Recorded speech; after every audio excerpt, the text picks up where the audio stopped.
नमस्कार। दृष्टि आईएएस के ऑनलाइन लर्निंग प्रोग्राम में आप सभी का एक बार फिर से स्वागत करता हूं और शुरू करते हैं आज की इस कक्षा को।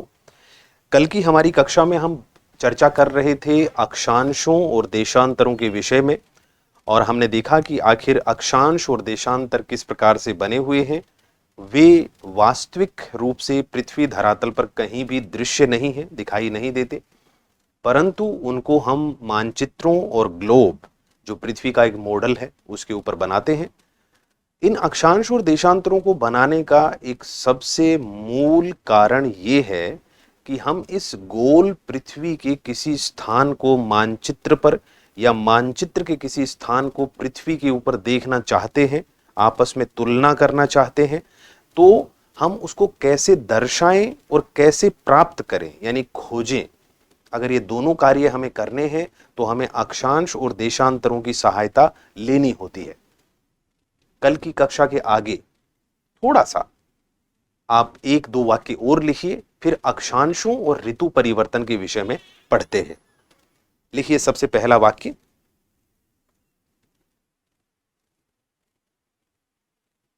पहला वाक्य लिखिए आज का कि सभी अक्षांश सभी देशांतरों को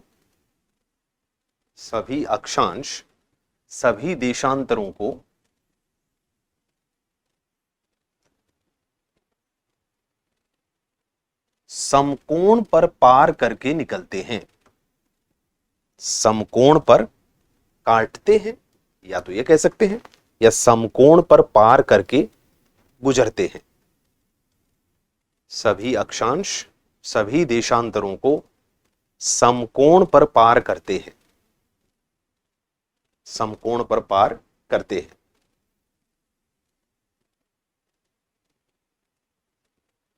अगला वाक्य लिखिए।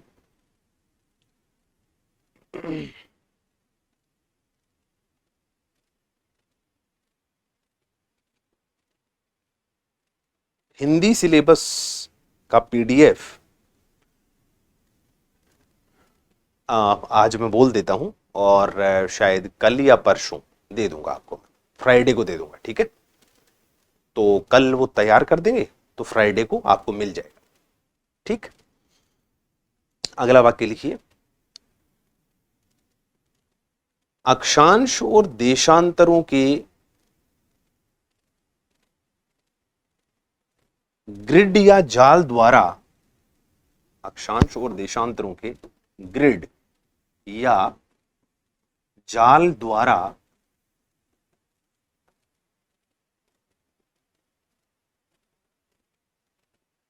ग्रिड है ना, पूरा का पूरा जाल है, द्वारा पृथ्वी के किसी स्थान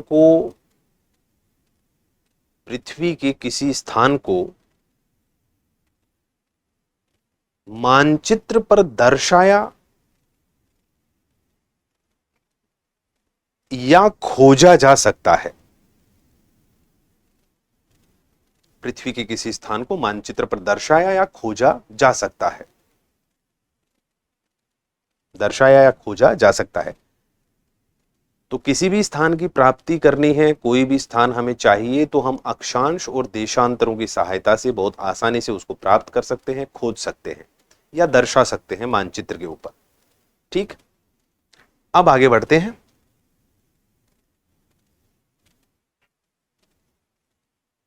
लिखिए कुछ महत्वपूर्ण अक्षांश और ऋतु परिवर्तन अध्ययन। कुछ महत्वपूर्ण अक्षांश और ऋतु परिवर्तन अध्ययन।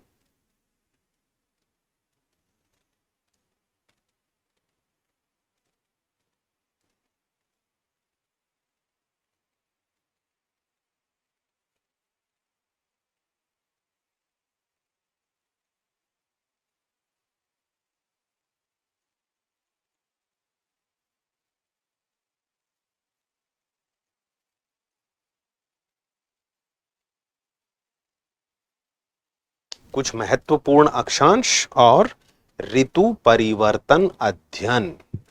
कौन कौन से महत्वपूर्ण अक्षांश हैं? आइए नोट करते हैं। एक है 0 डिग्री अक्षांश, दूसरा 23.5 डिग्री उत्तरी अक्षांश, या फिर नॉर्थ लिख लेते हैं, नॉर्थ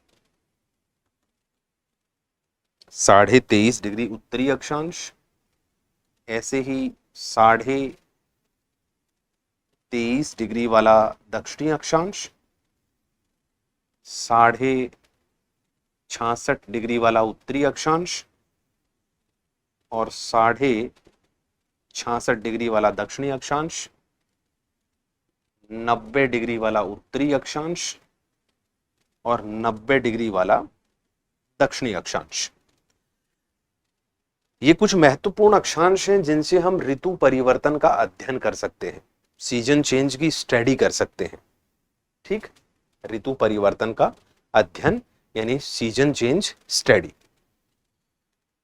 0 डिग्री अक्षांश को हम कहते हैं विषुवत रेखा या विषुवत वृत्त या भूमध्य रेखा, जो भी आप कहना चाहें। विषुवत रेखा, विषुवत वृत्त या भूमध्य रेखा। 23.5 डिग्री उत्तरी अक्षांश कहलाता है कर्क रेखा या कर्क वृत्त। कर्क रेखा या कर्क वृत्त।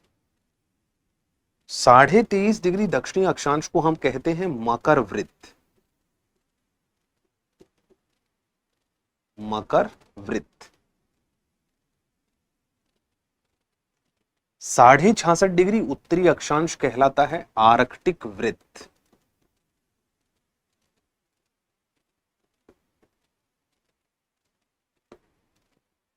साढ़े 66 डिग्री दक्षिणी अक्षांश को कहते हैं एंटार्कटिक वृत्त। एंटार्कटिक वृत्त। और 90 डिग्री उत्तरी अक्षांश कहलाता है उत्तरी ध्रुव।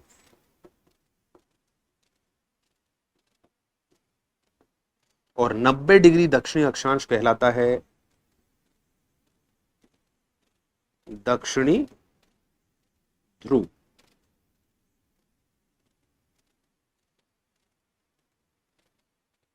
दक्षिणी ध्रुव। ठीक है, तो 90 डिग्री उत्तरी अक्षांश, 66.5 डिग्री उत्तरी और दक्षिणी अक्षांश, 23.5 डिग्री उत्तरी और दक्षिणी अक्षांश और 0 डिग्री अक्षांश। ये कुछ महत्वपूर्ण अक्षांश हैं जिनसे हम ऋतु परिवर्तन का अध्ययन कर सकते हैं।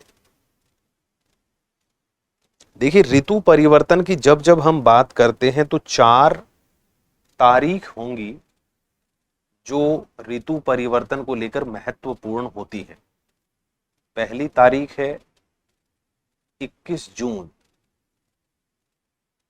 दूसरी तारीख है सबसे नीचे 22 दिसंबर।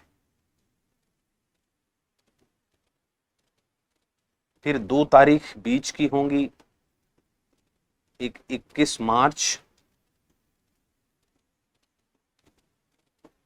और 1 तारीख होगी 23 सितंबर।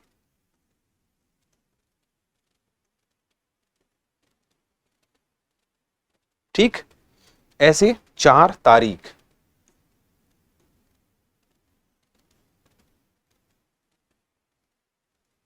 इन 4 तारीख को एक विशेष घटना होती है ऋतु परिवर्तन को लेकर।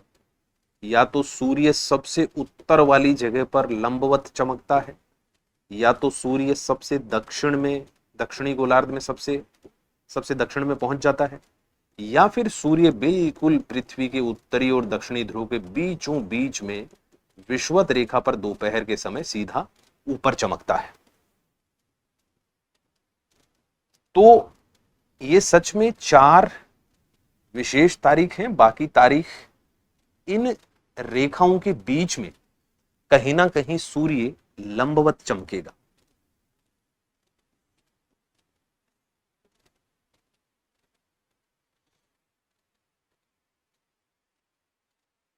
ठीक है, यहां पर हमने बनाया है सूर्य,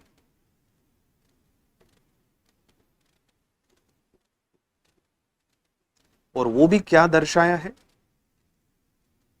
यहां पर नोट कर लीजिए, एक वर्ष की अवधि में दोपहर के समय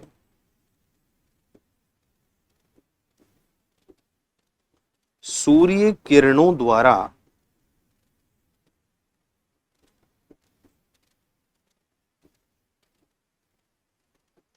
पृथ्वी धरातल पर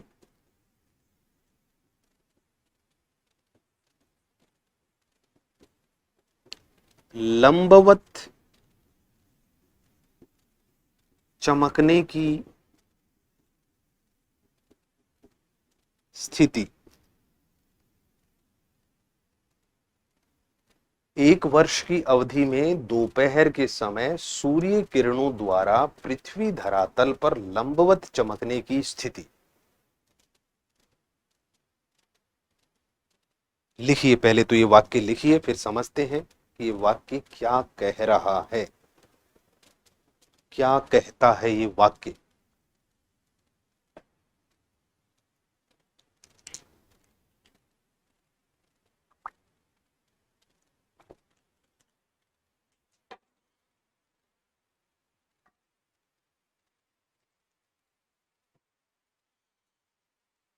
हम इस पृथ्वी पर कहीं पर भी रहें, अगर वो दिन 21 जून का है और हम चाहते हैं कि दोपहर का सूर्य हमारे सिर के ऊपर हो, तो और कहीं नहीं बल्कि हमें कर्क रेखा पर रहना होगा। अगर वो दिन 21 जून का है और पृथ्वी पर कहीं पर भी सूर्य की किरणें दोपहर में भी, सुबह और शाम को तो वैसे भी लंबवत नहीं चमक सकती। अगर सूर्य की किरणें सीधी ऊपर से चमकना चाहती हैं तो वो दोपहर का समय होना चाहिए, और दोपहर के समय भी, यानी दोपहर का समय निकल चुका है, मॉर्निंग से इवनिंग तक दोपहर निकल चुका है, गुजर चुका है, फिर भी सूर्य बिल्कुल हमारे सिर पर नहीं आया हो, कभी नहीं आया हो, पूरे साल भर में कभी भी नहीं आया हो, तो इसका अर्थ यह है कि हम इस पृथ्वी पर या तो कर्क रेखा के उत्तर में रहते हैं या मकर रेखा के दक्षिण में। कर्क रेखा के उत्तर में और मकर रेखा के दक्षिण में यही होगा। दोपहर के समय भी सूर्य की किरणें हमारे ऊपर से, बिल्कुल ऊपर से आती हुई नजर नहीं आएंगी। अगर हमें ऐसा देखना है तो हमें कर्क और मकर रेखा के बीच में रहना होगा, और ऐसे में एक बार दक्षिण की ओर जाएगा सूर्य पूर्व पश्चिम जाते जाते, और एक बार पूर्व पश्चिम जाते जाते उत्तर की ओर आता है। तो कर्क और मकर रेखा के बीच में रहने वाले लोग दो बार एक वर्ष में 21 जून से लेकर अगले साल 20 जून तक, इस वर्ष 21 जून से अगले साल 20 जून तक दो बार ऐसा होगा कि उनके सिर के ऊपर दोपहर में सूर्य सीधा चमकेगा। ठीक, कर्क रेखा पर ऐसा एक ही दिन होगा 21 जून। विषुवत रेखा पर तो दो होंगे, क्योंकि विषुवत रेखा कर्क रेखा और मकर रेखा के बीच में जो भी जगह है, तो विषुवत रेखा भी दो बार, सब जगह दो बार। कर्क रेखा पर 21 जून को एक दिन और मकर रेखा पर 22 दिसंबर को एक दिन, क्योंकि 22 दिसंबर से पहले दिन इधर पहले होगा और 22 दिसंबर के बाद पहले आ जाएगा इधर। 21 जून को यहां होगा, 20 जून को पहले होगा और 22 जून को फिर से इससे हट जाएगा। तो कर्क रेखा के ऊपर तो एक ही दिन चमका ना 21 जून को, और 22 दिसंबर को मकर रेखा पे सीधा ऊपर से दिखाई देना, सूर्य दिखाई देना, ऊपर से चमकना नहीं। दिखाई तो ध्रुवों से भी देता है, 6 महीने दिखाई देता है और 6 महीने दिखाई नहीं देता, लेकिन उस दिखाई देने में सूर्य इधर नहीं बल्कि ऐसे साइड से निकलता है, क्षैतिज से ऐसे चलेगा सूर्य, ऐसे ऊपर से नहीं आता है सूर्य, नहीं, ऐसे क्षैतिज से चलता हुआ नजर आता है।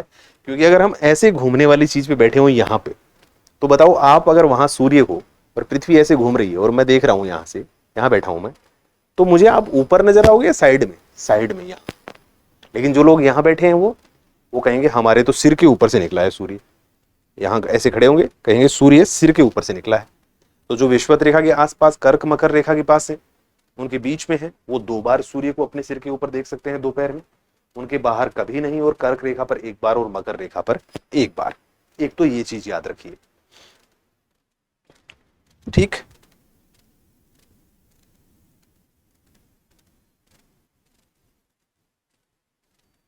इसके बाद इन चारों तारीखों के बारे में कुछ बातें नोट करते हैं।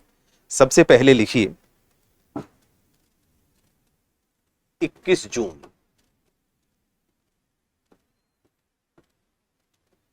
देखो, पहली बात तो इस दिन को हम कहते हैं ग्रीष्म आयनांत। ग्रीष्म आयनांत। आयन अंत, आयन अक्षांश रेखाओं को कहते हैं, और आयन का अंत हो जाना बस तो फिर अंत हो गया। 23.5 डिग्री उत्तरी अक्षांश पे जाकर सूर्य उत्तर में जो बढ़ रहा था, उत्तरायण हो रहा था, वो समाप्त हो जाएगा, अयन का अंत हो गया। ये अंतिम अयन है जहां ग्रीष्म ऋतु में सूर्य सीधा चमक सकता है सिर के ऊपर से। अयन अंत ग्रीष्म ऋतु में, ठीक। बाकी इस दिन होता क्या है? देखो, ये बात मैं पहले भी कह चुका हूं कि ये जो पूरा क्षेत्र है यहां से लेकर यहां तक का, इसे हम कहते हैं उत्तरी गोलार्ध।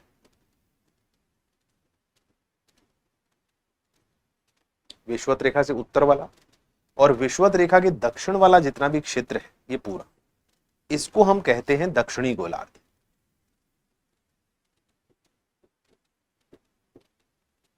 हमारे गोले का आधा, ठीक। ये उत्तरी गोलार्ध है और ये है दक्षिणी गोलार्ध। विषुवत रेखा के उत्तर वाला उत्तरी गोलार्ध और दक्षिण वाला दक्षिणी गोलार्ध।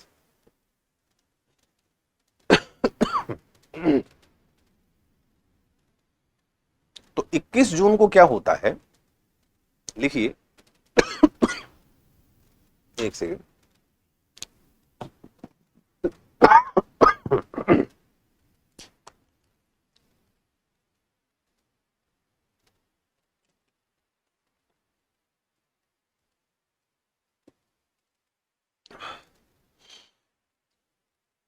उत्तरी गोलार्ध में, उत्तरी गोलार्ध में सबसे लंबा दिन और सबसे छोटी रात्रि होती है। उत्तरी गोलार्ध में सबसे लंबा दिन और सबसे छोटी रात्रि होती है, जबकि दक्षिणी गोलार्ध में इसके विपरीत होता है। जबकि दक्षिणी गोलार्ध में इसके विपरीत होता है। दक्षिणी गोलार्ध में इसके विपरीत होता है। तो उत्तरी गोलार्ध में 21 जून को सबसे लंबा दिन और सबसे छोटी रात होगी, तो दक्षिणी गोलार्ध में विपरीत क्या होगा? सबसे लंबी रात होगी और सबसे छोटा दिन होगा 21 जून को, क्योंकि सूर्य उत्तर में है। तो इधर वालों के यहां ज्यादा देर तक दिखाई देगा, उधर दक्षिण वालों के यहां कम देर के लिए दिखाई देगा। इधर रात छोटी होगी, उधर रात सबसे लंबी होगी 21 जून को। अगली बात लिखिए, इसी दिन, इसी दिन आर्कटिक वृत्त से उत्तरी ध्रुव तक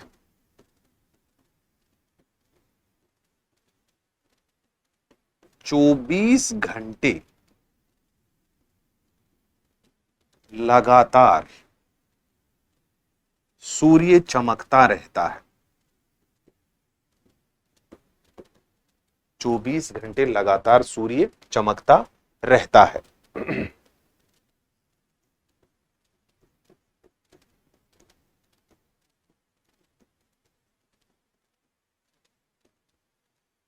कहने का अर्थ ये है कि रात्रि नहीं होती। तो अगर हम 66.5 डिग्री उत्तरी अक्षांश और उससे लेकर उत्तरी ध्रुव 90 डिग्री उत्तरी अक्षांश के बीच में कहीं भी रहें और दिन हो 21 जून का, तो सूर्य अस्त नहीं होने वाला। 24 घंटे सूर्य दिखाई देगा। ऐसा क्यों होता है, आइए दिखाता हूं मैं आपको।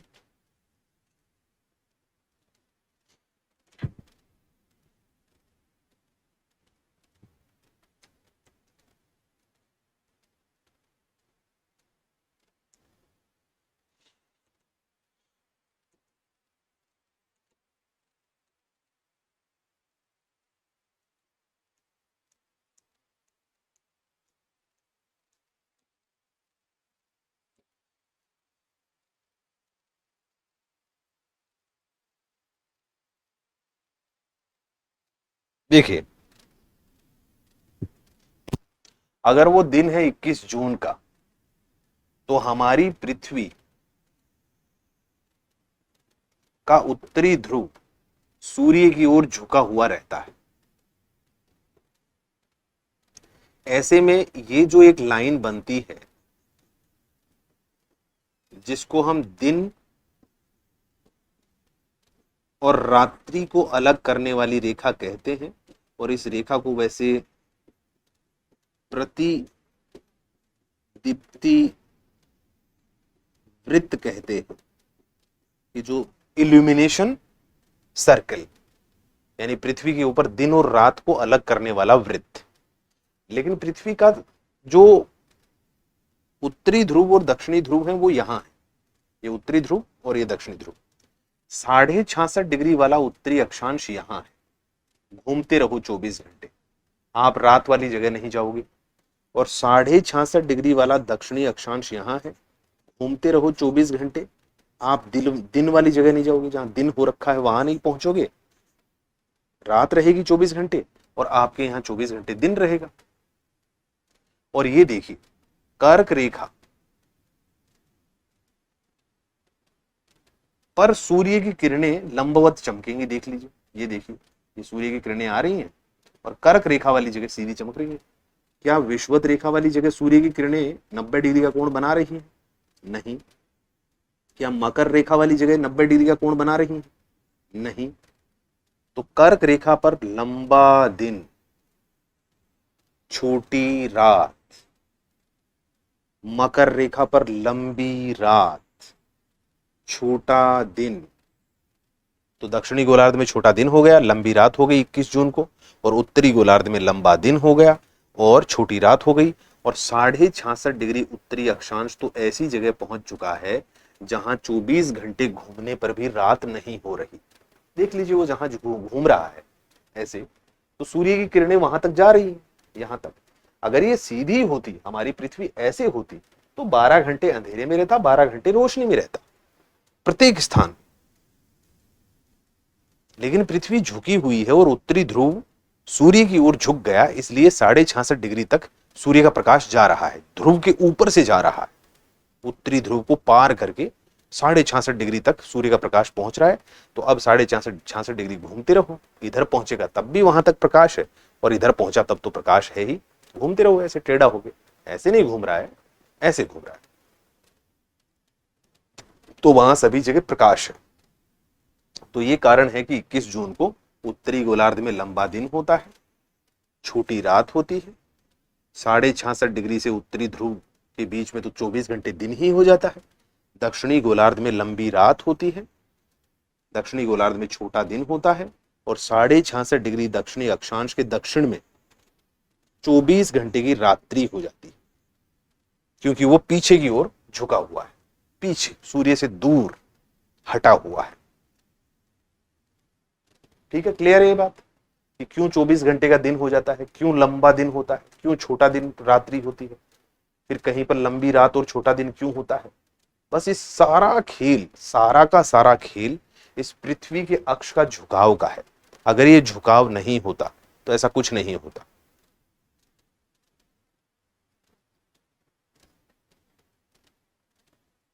ठीक, तो ये हुआ 21 जून का दिन। लिखिए, विश्व के कुछ क्षेत्र, विश्व के कुछ क्षेत्र जो आर्कटिक वृत्त एवं उससे उत्तर में भी है, आर्कटिक वृत्त पर एवं उससे उत्तर में भी है। विश्व के कुछ क्षेत्र जो आर्कटिक वृत्त पर और उससे उत्तर में भी है। कुल मिलाकर कहने की बात यह है कि जहां से आर्कटिक वृत्त निकलता है, जो आर्कटिक वृत्त पर एवं उससे उत्तर में भी हैं, तो वहां क्या होगा? 24 घंटे का दिन होगा भाई, और 22 दिसंबर आएगा तो 24 घंटे की रात भी होगी। तो उन जगहों को लिखिए, कौन कौन सी जगह है, कल को पूछ लिया जाए। तो आप याद रखिए, एक तो है अलास्का। अलास्का जगह है संयुक्त राज्य अमेरिका की। इसके बाद कनाडा देश, फिर ग्रीनलैंड,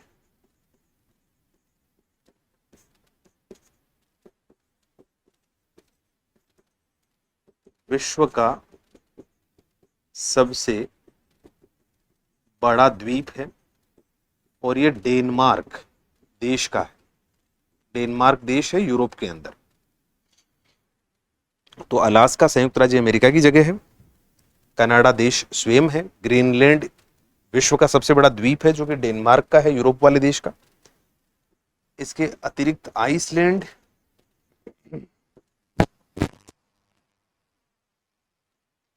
उसके उपरांत नॉर्वे, जिसमें सबसे पहले लोगों ने देखा था कि 24 घंटे मध्य रात्रि में भी सूर्य दिखाई देता है, इसलिए नॉर्वे को कहा गया मध्य रात्रि सूर्य का देश। तो नॉर्वे एक अलग ही नाम से जाना जाता है। कंट्री ऑफ मिडनाइट सन या land of midnight sun, Norway. Norway के साथ में एक देश और है स्वीडन, और स्वीडन के साथ साथ एक देश और है, नॉर्वे, स्वीडन और फिनलैंड। और फिनलैंड के बाद अंतिम रूप से एक और देश है और वो है रूस। तो ये हैं वो देश जहां से आर्कटिक वृत्त निकलता है, और इनके कुछ हिस्से आर्कटिक वृत्त से उत्तर में भी है। और अगर हम वहां रहे 21 जून को, तो 24 घंटे तक सूर्य दिखाई देगा, रात्रि नहीं होगी, और कोई आश्चर्य नहीं, कोई जादू नहीं, कोई आबरा का डाबरा नहीं, बल्कि ये तो पृथ्वी झुकी हुई है, और झुकी हुई पृथ्वी घूमती रहो ऐसे, सूर्य का प्रकाश तो आएगा। ऐसे घूमेगी तो पीछे जाने पर प्रकाश नहीं आएगा, ऐसे घूमने पर। लेकिन ऐसे झुककर घूमेगी तो जो जो भाग सामने घूम रहे हैं वहां तो प्रकाश होगा ना, साधारण सी बात है। और जो पीछे घूम रहे हैं वहां प्रकाश नहीं पहुंचेगा। आइए मैं आपको एक वर्ल्ड मैप के ऊपर भी इन जगहों को दिखाने की कोशिश करता हूं। यहां ठीक है।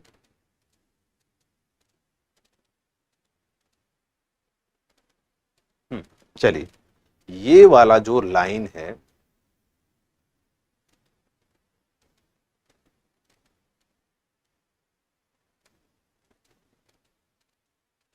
नहीं इसमें ठीक नहीं दिखा रखा। हाँ ये ठीक है।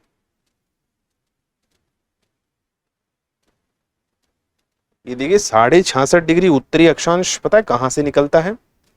66.5 उत्तरी अक्षांश निकलता है कुछ यहां से।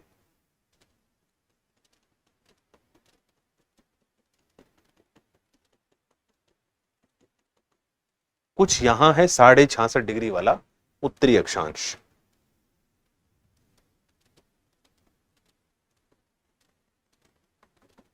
यहां पर अब यहां देश कौन कौन से कहां हैं, मैं जरा इसको नोट कर देता हूं। कौन सा कलर ज्यादा बेहतर दिखेगा?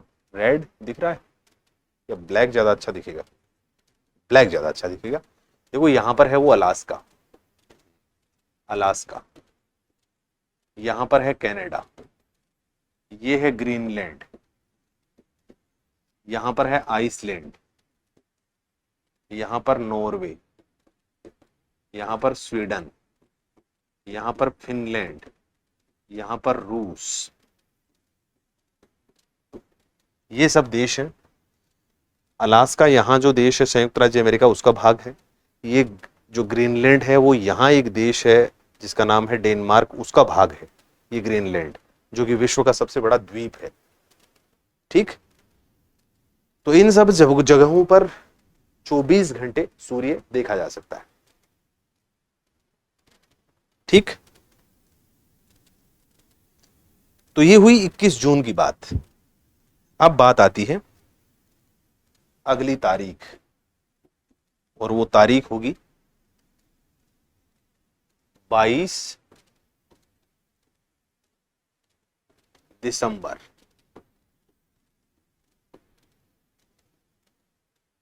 22 दिसंबर। अब हमारे लिए वो शीत ऋतु होती है, तो उसको हम बोल देते हैं कि शीत आयनांत हो गया।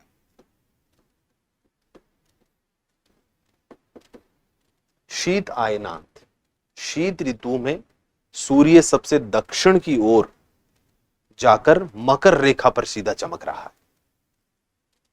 जैसे 21 जून को कर्क रेखा पर सीधा चमक रहा था और 22 दिसंबर को मकर रेखा पर सीधा चमक रहा था। तो क्या होगा इस दिन? इस दिन दक्षिणी गोलार्ध में सबसे लंबा दिन और सबसे छोटी रात्रि होगी। जिसको लिखना है लिख लीजिए, जो समझ गए मत लिखिए। दक्षिणी गोलार्ध में सबसे लंबी रात्रि और सबसे लंबा दिन होता है। दक्षिणी गोलार्ध में सबसे लंबा दिन होता है और सबसे छोटी रात्रि होती है।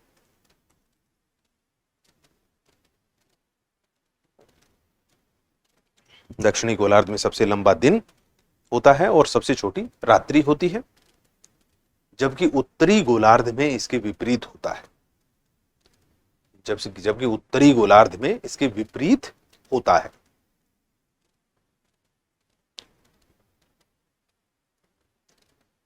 अब जहां 24 घंटे का दिन किया था हमने, 24 घंटे की रात हो जाएगी। देखिए वही डायग्राम फिर से देखिए। 24 घंटे का दिन जहां किया था वहां 24 घंटे की रात हो गई, और जहां 24 घंटे का रात किया था वहां 24 घंटे का दिन हो गया। देखो कैसे कहानी बदलती है। कहानी बदलने का समय आ चुका है। ये देखिए, यहां 24 घंटे का दिन था 21 जून।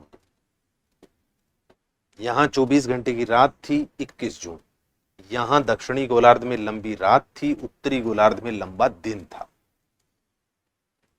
कर्क रेखा के ऊपर सूर्य 90 डिग्री का कोण बना रहा था। जैसे ही 22 दिसंबर का दिन आया, 22 दिसंबर, तो यहां उत्तरी गोलार्ध में आर्कटिक वृत्त के उत्तर में 24 घंटे की रात हो गई। दक्षिणी गोलार्ध में एंटार्कटिक वृत्त के दक्षिण में 24 घंटे का दिन हो गया। दक्षिणी गोलार्ध में लंबा दिन हो गया और उत्तरी गोलार्ध में लंबी रात हो गई। और कर्क रेखा पर नहीं, विषुवत रेखा पर नहीं, बल्कि मकर रेखा के ऊपर सूर्य की किरणें 90 डिग्री का कोण बना रही। आज देखिए वो मकर रेखा वाला स्थान आ गया जहां कर्क रेखा वाला स्थान था। जहां कर्क रेखा थी वो मकर रेखा आ गई। यहां पर ये जो लाइन बनती है ना, ये वाली लाइन, जहां सूर्य की किरणें 90 डिग्री का कोण बनाएंगी। देखिए 90 डिग्री का कोण विषुवत रेखा पर भी बनता है, लेकिन वो बनेगा इन दोनों के बीच में। 21 जून और 22 दिसंबर के बीच वाला ये 2 दिन आएंगे जब विषुवत रेखा पर भी सूर्य की किरणें, जब पृथ्वी इस जगह से चलकर बिल्कुल विपरीत जगह पर नहीं, बीच वाली जगह पर रहेगी, तो विषुवत रेखा पर सीधी चमकेंगी। और इस जगह से उधर पीछे से आकर वहां जाएगी, तो जब वहां बीच में होगी तो वहां पर भी विषुवत रेखा पर सीधी चमकेगी सूर्य की किरणें। तो बिल्कुल उलट गया खेल 21 जून और 22 दिसंबर।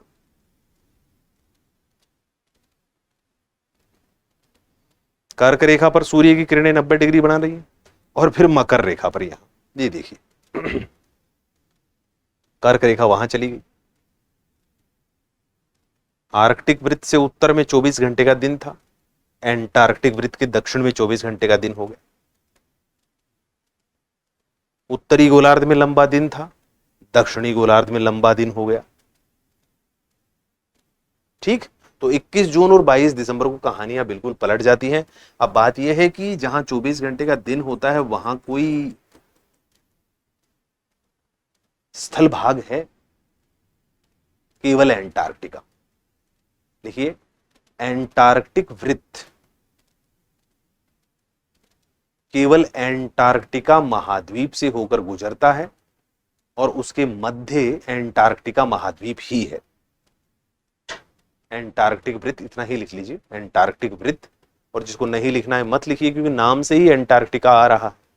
एंटार्क्टिक वृत्त केवल एंटार्क्टिका महाद्वीप से ही होकर गुजरता है, केवल एंटार्क्टिका महाद्वीप से ही होकर गुजरता है। तो एंटार्क्टिक वृत्त और कहीं नहीं, कोई देश का कोई भाग नहीं, एंटार्क्टिक महाद्वीप है केवल वहां पर।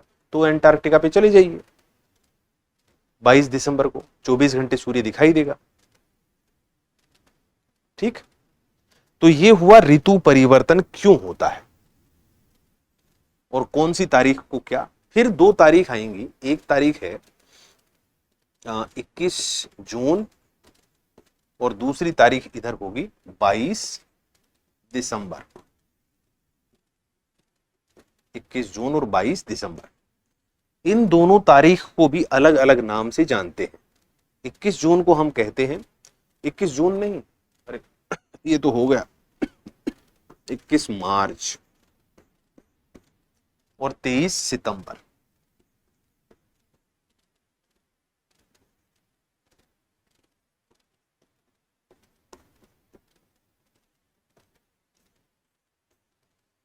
इक्कीस मार्च और 23 सितंबर। 21 मार्च को हम कहते हैं वसंत विषु,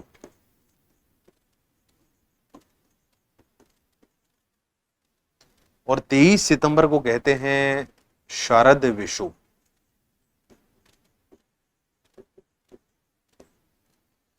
इन दोनों ही दिनों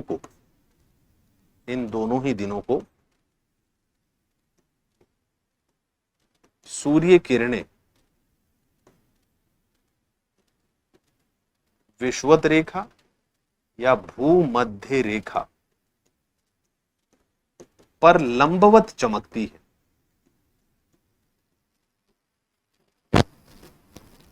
ठीक, इन दोनों ही दिनों को सूर्य की किरणें विषुवत रेखा पर लंबवत चमकती है। अगर कोई विषुवत रेखा पर है और 21 मार्च या 23 सितंबर में से कोई दिन है, तो सूर्य की किरणें बिल्कुल सिर के ऊपर चमकती हुई दिखाई देंगी। ठीक, आगे लिखिए। और संपूर्ण पृथ्वी पर, लिख लीजिए, और संपूर्ण पृथ्वी पर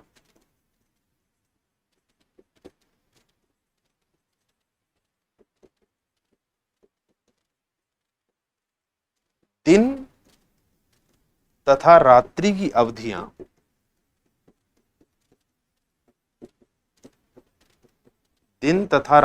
अवधियां समान लंबाई की होती है। दिन तथा रात्रि की अवधियां समान लंबाई की होती है।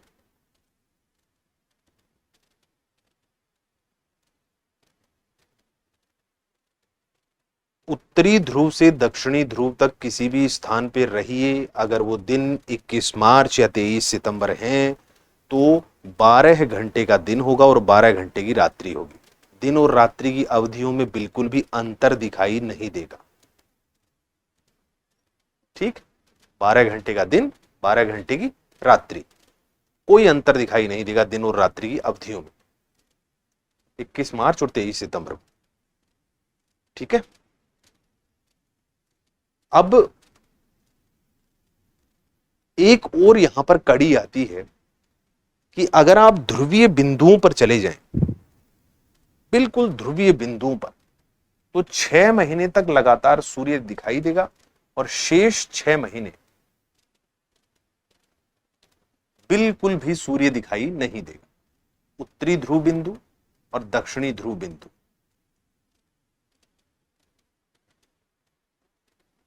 उत्तरी ध्रुव बिंदु और ये हो गया दक्षिणी ध्रुव बिंदु। ठीक, उत्तरी ध्रुव बिंदु और दक्षिणी ध्रुव बिंदु। अब इन पर, उत्तरी ध्रुव बिंदु और दक्षिणी ध्रुव बिंदुओं पर एक तारीख 21 मार्च होगी और दूसरी तारीख होगी 23 सितंबर, जिनके बीच में दिन होगा या रात्रि होगी 24 घंटे 6 महीने तक। अगर हम 21 मार्च से लेकर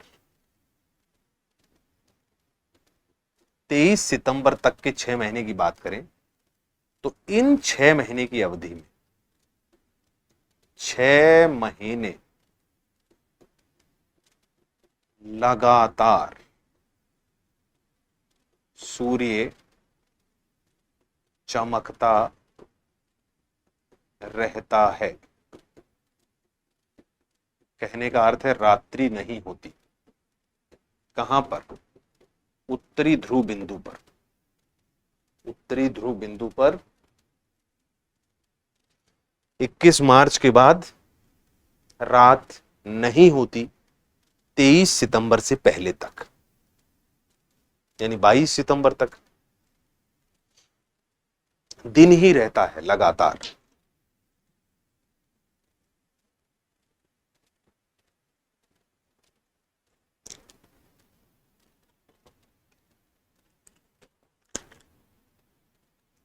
फिर अगर हम इसको पलट दें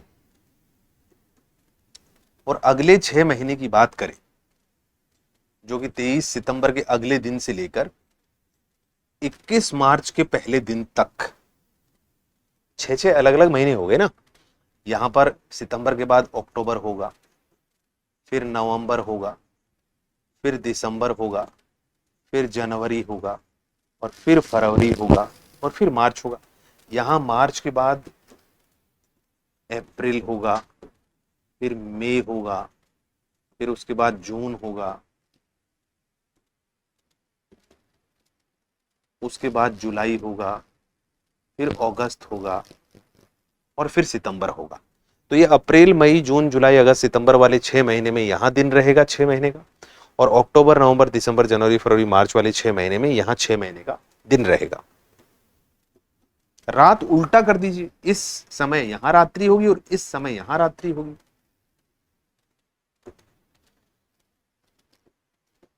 छह महीने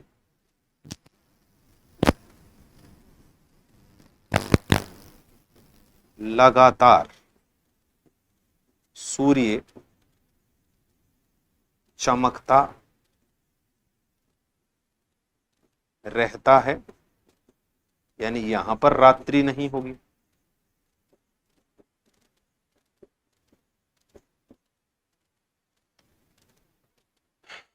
ठीक, तो उत्तरी ध्रुव पर कब 6 महीने तक लगातार सूर्य दिखाई देगा और दक्षिणी ध्रुव बिंदु पर कब 6 महीने तक लगातार सूर्य दिखाई देगा, तो उन दो तारीखों को याद रखो, उन दो डेट्स को याद रखो जो विषुवत रेखा पर सूर्य चमकता है।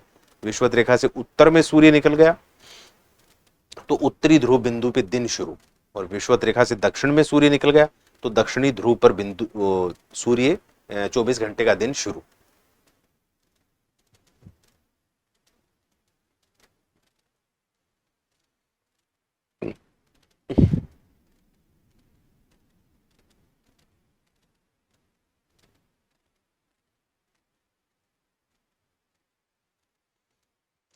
देखिए यहां पर एक सवाल बन सकता है कि जब ध्रुवीय बिंदुओं पर 6 महीने तक लगातार सूर्य चमकता है,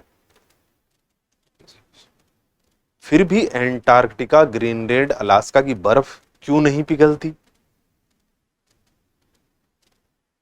हमारे यहां तो जब 12 घंटे से 13 या 14 घंटे का दिन हो जाए और रात 12 घंटे से 10 घंटे की हो जाए तो कमाल हो जाता है, आग लग जाती है। और जब 12 घंटे से 14 घंटे की रात हो जाए और 12 घंटे से 10 घंटे का 9.5 घंटे का 9 घंटे का दिन हो जाए तो ठंड बढ़ जाती है भयंकर, बहुत फर्क पड़ता है। उत्तर भारत की बात करें तो, दक्षिण भारत में तो विषुवत रेखा के पास में है, ज्यादा फर्क नहीं पड़ता। तो वहां पर बर्फ क्यों नहीं पिघलती? एंटार्क्टिका दक्षिणी ध्रुव बिंदु पर 6 महीने लगातार सूर्य दिखाई दे रहा है, रात हो ही नहीं रही है। तो क्या कारण है कि ध्रुवों के पास तापमान नहीं पहुंचता? सूर्य की किरणों से। सूर्य की किरणें तो हैं, प्रकाश भी है, लेकिन तापमान नहीं है। और विषुवतीय क्षेत्र कर्क रेखा मकर रेखा के बीच में जो क्षेत्र है वहां 12 महीने ऊंचा तापमान है। तो इसका सबसे बड़ा कारण है कि सूर्य की किरणें धरातल पर अगर 90 डिग्री से कम कोण से आ रही है, चाहे इधर से आए पूर्व से या पश्चिम से, 90 डिग्री से कम कोण बना रही है धरातल पर, तो जितना छोटा कोण होगा उतना ही कम तापमान पहुंचेगा। और 90 डिग्री अधिकतम कोण हो सकता है, 90 डिग्री का कोण। तो 90 डिग्री का जब कोण बनेगा तो सबसे ज्यादा तापमान प्रदान करेगी।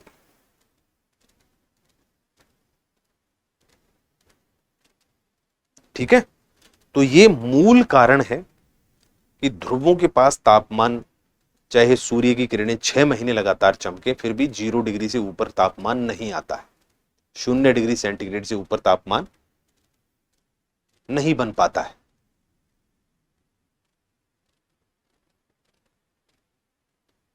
ठीक है।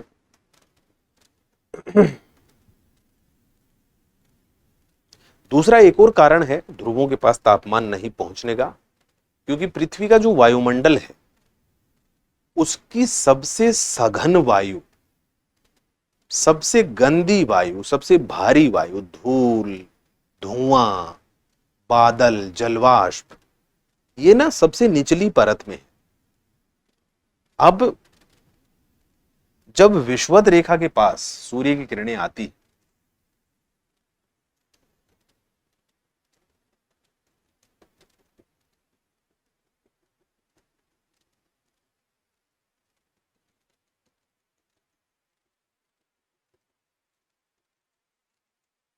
देखिए, अगर ध्रुवों के पास सूर्य की किरणें पहुंचना चाहती हैं,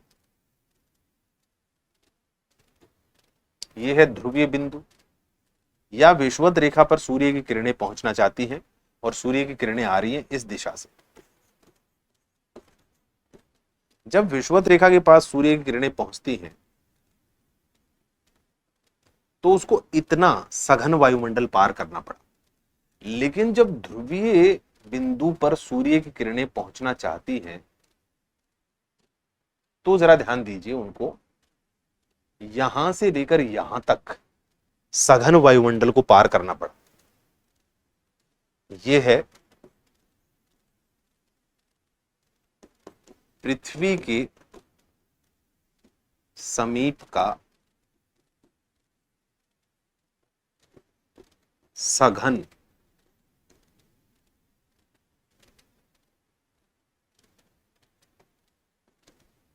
कम पारदर्शी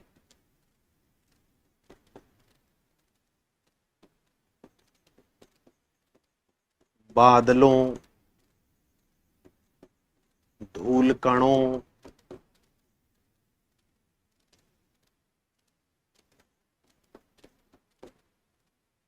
और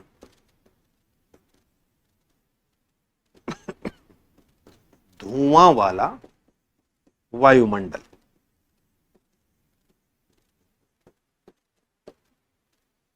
तो यह कारण है कि पृथ्वी की विषुवत रेखा के आसपास के क्षेत्रों में इस सघन कम पारदर्शी बादलों वाले, धुआं वाले, धूल कणों वाले वायुमंडल में से इन सूर्य की किरणों को कम दूरी तय करनी पड़ती है, जबकि ध्रुवों के पास पहुंचने के लिए इस सघन वायुमंडल में ज्यादा दूरी तय करनी पड़ती है। इसलिए वो अपना तापमान धरातल तक लेकर नहीं आ पाती। ठीक, तो कितने कारण हुए ध्रुवों के पास तापमान कम पहुंचने के? 2 कारण तो हो चुके हैं। क्या कारण? एक, सूर्य की किरणें जितनी लंबवत होंगी उतना अधिक तापमान पैदा कर सकती हैं, क्योंकि वो ज्यादा दूर में विस्तृत नहीं होती, फैलती नहीं।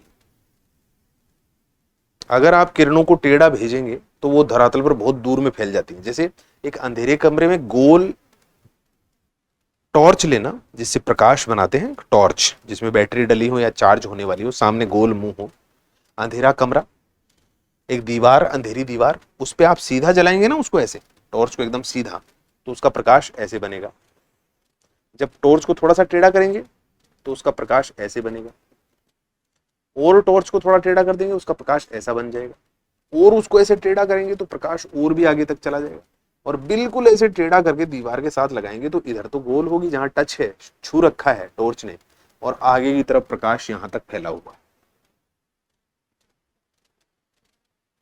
तो जितनी क्षैतिज न्यून कोण के साथ सूर्य की किरणें आएंगी उनका तापमान उतने ही ज्यादा क्षेत्र में फैल जाता है, एक जगह एकाग्र नहीं हो पाता, इसलिए तापमान की वृद्धि नहीं हो पाती।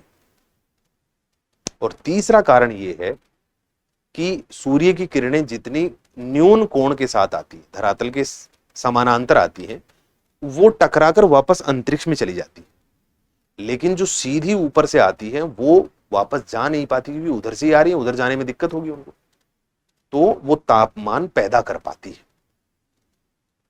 ठीक, तो टकराकर ज्यादा जाएंगी, जो तिरछी आएंगी ज्यादा दूर में फैल जाएंगी, और ज्यादा लंबे वायुमंडल को, सघन वायुमंडल को पार करना पड़ेगा, इसलिए ध्रुवों के पास तापमान नहीं बढ़ पाता, चाहे 6 महीने तक लगातार दिन ही क्यों ना रहे। ठीक, तो ये हुआ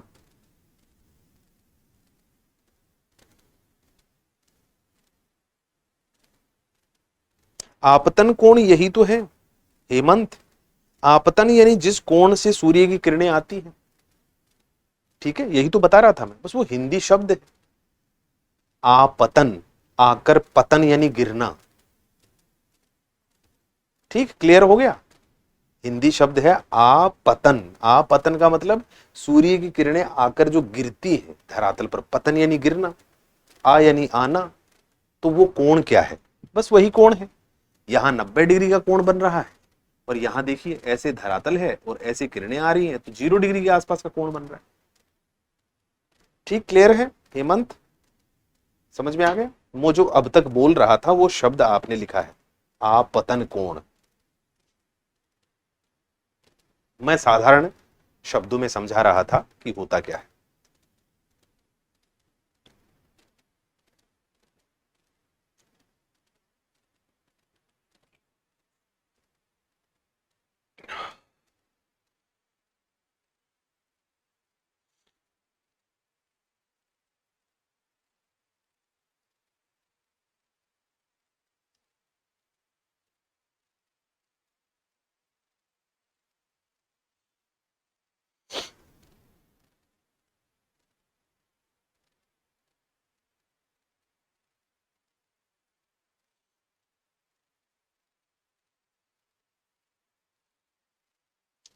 अब देखिए इसी आधार पर कि विषुवतरेखीय क्षेत्रों में आपतन कोण, जो उन्होंने, हेमंत ने कहा कि जो इंसोलेशन आने वाले सूर्य के प्रकाश की किरणों का अगर कोण ऊंचा है, 90 डिग्री के आसपास से ऊंचा तो वैसे भी नहीं हो सकता, तो 90 डिग्री के आसपास से आ रही है तो ज्यादा तापमान पैदा करेंगी, उससे कम होगा तो कम तापमान, और ध्रुवों के पास बहुत ही कम तो बहुत ही कम तापमान पहुंचेगा।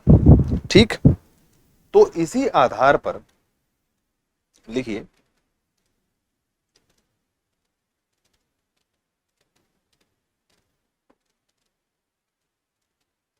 पृथ्वी पर वर्ष भर में सूर्य के तापमान की प्राप्ति को लेकर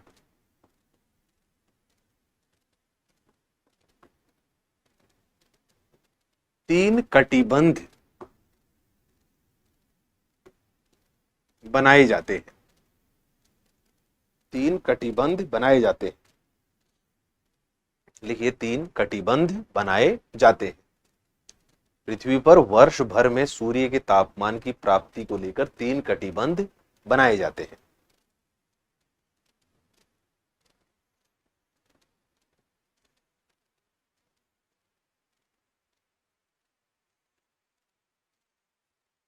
सब कुछ वही है, विषुवत रेखा, कर्क रेखा, आर्कटिक वृत्त, उत्तरी ध्रुव, मकर रेखा, एंटार्क्टिक वृत्त और दक्षिणी ध्रुव। कर्क रेखा और मकर रेखा के बीच वर्ष में 2 बार तो सूर्य सिर पर चमकता ही है। सूर्य की किरणें बहुत ज्यादा न्यून कोण नहीं बना पाती, 90 डिग्री और उसके आसपास का ही कोण बना रहता है पूरे साल भर। तो यहां पर कभी भी शीत ऋतु नहीं होता। ज्यादातर आप देखेंगे इस क्षेत्र में गर्मी रहती है और इसे उष्ण कटिबंध कहा जाता है।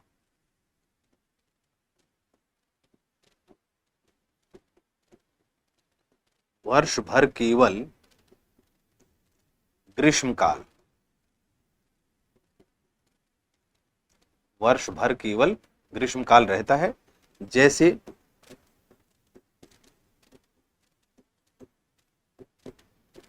दक्षिण भारत या दक्षिण भारतीय राज्यों में,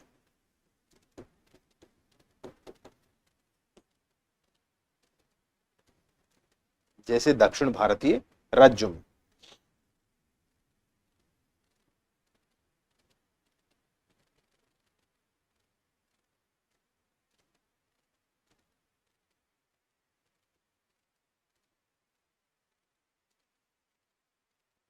एग्जैक्टली कोण की बात आवश्यकता नहीं है, उसकी एग्जैक्ट कोण कितना बनेगा आप वैसे कर सकते हैं और वो तो बदलता रहेगा। आपतन कोण है वो बदलेगा ना, 21 जून को अलग अलग होगा आपतन कोण, क्योंकि वो कर्क रेखा पर सीधा चमकेगा, विषुवत रेखा पर नहीं होगा। 21 मार्च और 23 सितंबर को विषुवत रेखा पर 90 डिग्री का कोण होगा, तो फिर कर्क रेखा और मकर रेखा 23.5 डिग्री के कोण पे है। तो वृत्त से वैसे जिसकी ट्रिग्नोमेट्री बोलते हैं या ज्योमेट्री बोलते हैं, उससे आप निकाल भी सकते हैं। आवश्यकता नहीं है उसको रटने की या याद करने की। ठीक, इतना ध्यान रखिए कि आपतन कोण जितना ऊंचा होगा सूर्य का प्रकाश उतना अधिक तापमान पैदा कर पाएगा। क्यों? क्योंकि वो बड़े क्षेत्र में विस्तृत नहीं होगा। जो कॉन्सेप्ट है इसके पीछे का उसको याद रखिए, नंबर रटने की आवश्यकता नहीं। ऐसे तो हर एक अक्षांश के ऊपर हर एक दिन आपतन कोण बदलता है। हर दिन 6 महीने जो आपतन कोण बदल रहे हैं, आने वाले 6 महीने फिर वही वैसे ही आपतन कोण होंगे, हर एक अक्षांश पर बदलेगा। समझ रहे हो मेरी बात? क्योंकि सूर्य का उत्तरायण होता है, दक्षिणायन होता है। 21 जून को कर्क रेखा पर 90 डिग्री बनाए आपतन कोण, 21 मार्च को 23 सितंबर को विषुवत रेखा पर आपतन कोण 90 डिग्री का बनेगा, 22 दिसंबर को मकर रेखा पर आपतन कोण 90 डिग्री का बनेगा। तो इसका अर्थ यह हुआ कि आपतन कोण हर दिन डिग्री बदलता है, हर एक अक्षांश पर। तो किस लिए रटना है? वो रटने वाली चीज नहीं है, कोई आवश्यकता नहीं है। हाँ, उसका कॉन्सेप्ट मैंने आपको बता दिया कि उससे प्रभाव क्या पड़ता है। तो उष्ण कटिबंध यहां पर होता है क्योंकि वर्ष भर यहां पर उच्च तापमान बना रहता है। सूर्य की किरणें बहुत ज्यादा न्यून कोण के साथ नहीं पहुंचती, लगभग 90 या उसके आसपास के कोण से ही प्राप्त होती हैं। तो तापमान वर्ष भर अच्छा बना रहता है। इसके बाद अगर दूसरे क्षेत्र की हम बात करें तो दूसरा क्षेत्र यहां बनेगा,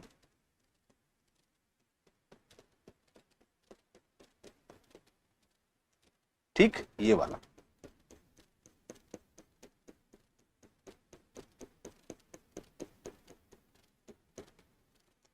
दूसरा क्षेत्र जिसमें वर्ष में दोनों ऋतुएं होती हैं, यहां पर और यहां पर, और दोनों ऋतुएं जहां पर होती हैं उसको हम कहते हैं शीतोष्ण कटिबंध।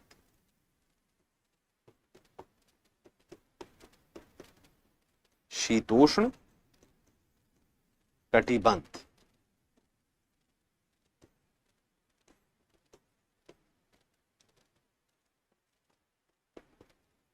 ग्रीष्म एवं शीत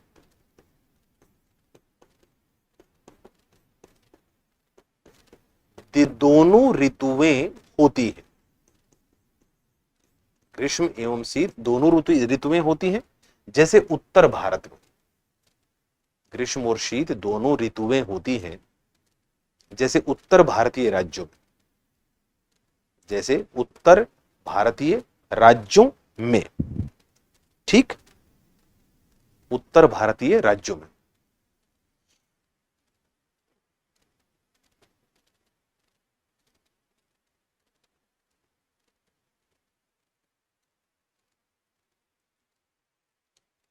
तो आप कर्क रेखा के उत्तर में जो भी भारत है, उत्तरी राजस्थान है, उत्तरी मध्य प्रदेश है, उत्तरी झारखंड है, उत्तरी छत्तीसगढ़ का थोड़ा सा भाग है, पूरा उत्तर प्रदेश, पूरा पंजाब हरियाणा बिहार, उत्तरी झारखंड, इन सब में आप देखेंगे कि शीत ऋतु अच्छी खासी ठंडी हो जाती है, जैसा कि अभी चल ही रही थी।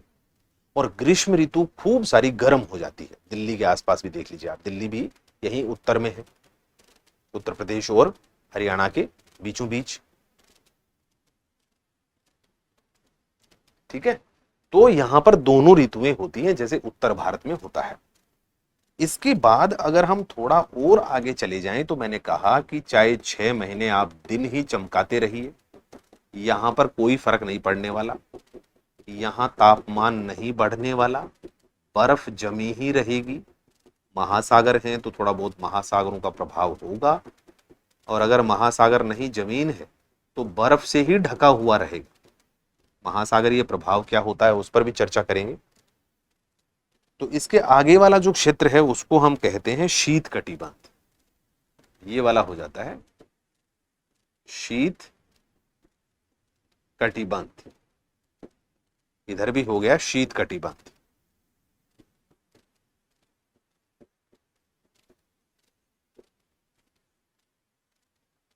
ठीक है, शीत कटिबंध।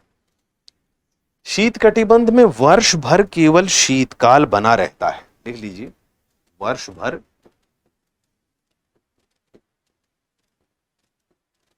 केवल शीतकाल बना रहता है, वर्ष भर केवल शीतकाल बना रहता है।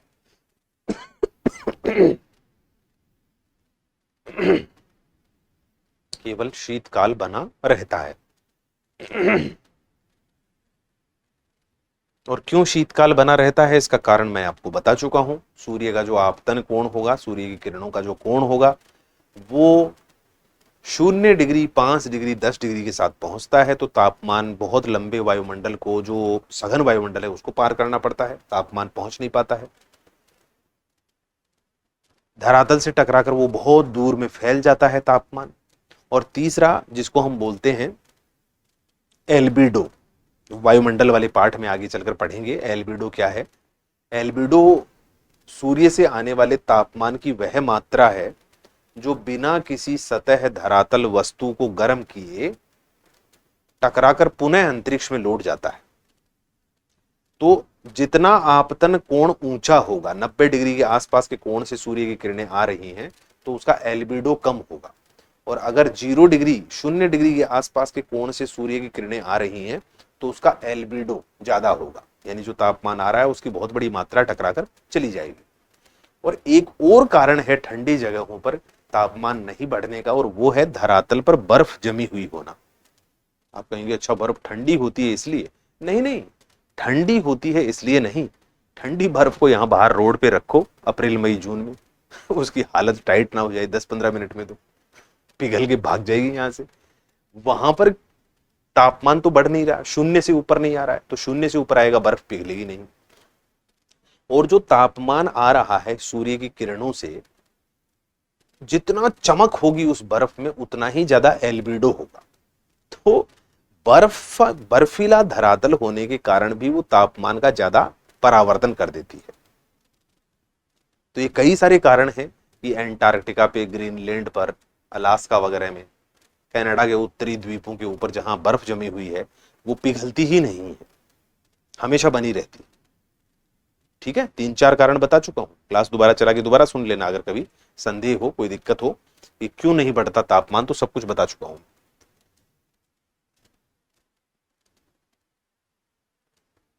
ठीक, तो ये हुई अक्षांश और ऋतु परिवर्तन। तो क्या कारण है अक्षांश और ऋतु परिवर्तन का? सबके पीछे दो ही कारण है बस। पृथ्वी अपने अक्ष पर झुकी है और सूर्य का परिक्रमण कर रही है। लिख लीजिए, ऋतु परिवर्तन संबंधी सभी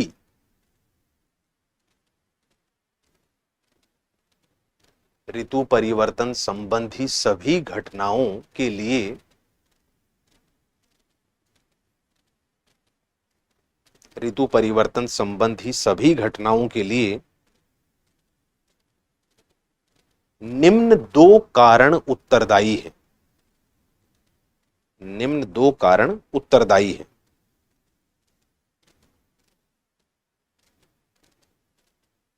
ऋतु परिवर्तन संबंधी सभी घटनाओं के लिए निम्न दो कारण उत्तरदायी हैं। कौन कौन से लिख लीजिए। पहला लिखिए, पृथ्वी का अक्ष झुका हुआ है। पृथ्वी का अक्ष झुका हुआ है।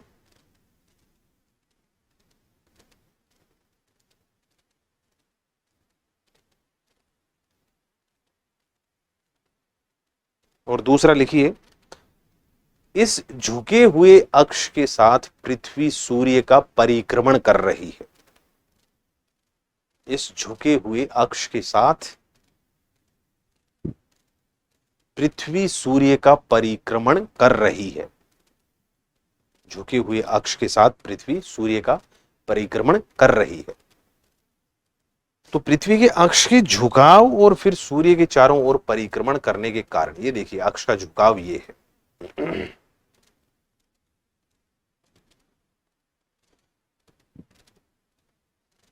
अगर पृथ्वी का अक्ष सीधा होता तो कुछ ऐसे होता यहां पर, लेकिन ये तो ऐसे है, तो विषुवत रेखा यहां पर है।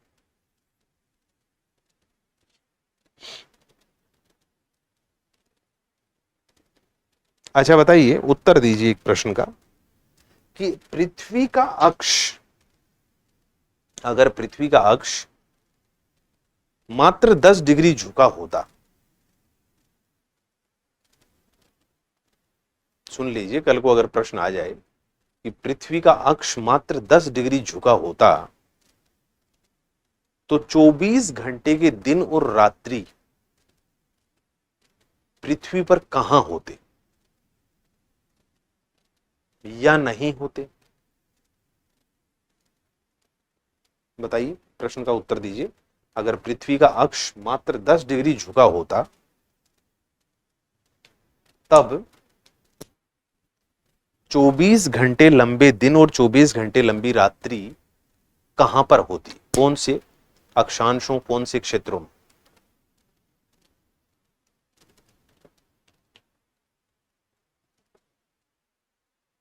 बताइए, उत्तर दीजिए। एक प्रश्न आपके सामने रख ही देता हूं।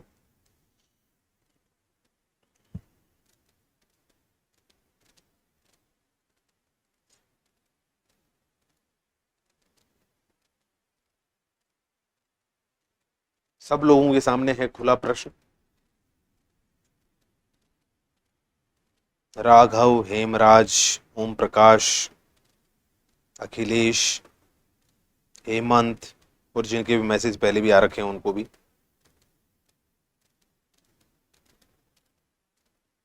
राघव, सभी को बताइए, जरा उत्तर दीजिए कि पृथ्वी का अक्ष अगर केवल 10 डिग्री झुका होता तो 24 घंटे के दिन और रात्रि कौन से क्षेत्रों में होते?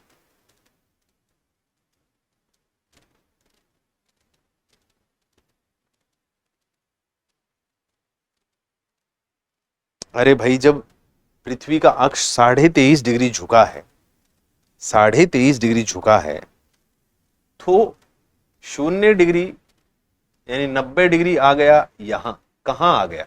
66.5 डिग्री वाली जगह। जो पहले 66.5 डिग्री जहां होना चाहिए था, 66.5 डिग्री होना चाहिए था, वो 66.5 डिग्री यहां आ गया, क्योंकि 90 डिग्री 66.5 डिग्री वाली जगह आ गया।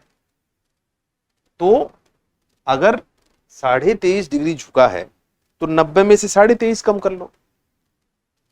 10 डिग्री झुका है तो 90 में से 10 डिग्री कम कर लो। इसका अर्थ ये हुआ कि 80 डिग्री से 90 डिग्री के बीच में ही केवल 24 घंटे का दिन और 24 घंटे की रात होती। फिर 66.5 डिग्री से 90 डिग्री के बीच में नहीं होता। वो 66.5 डिग्री इसलिए सामने आया है क्योंकि झुकाव 23.5 डिग्री। तो 90 में से 23.5 डिग्री झुका दोगे तो 90 डिग्री वाली जगह कौन आ जाएगा? 66.5 डिग्री।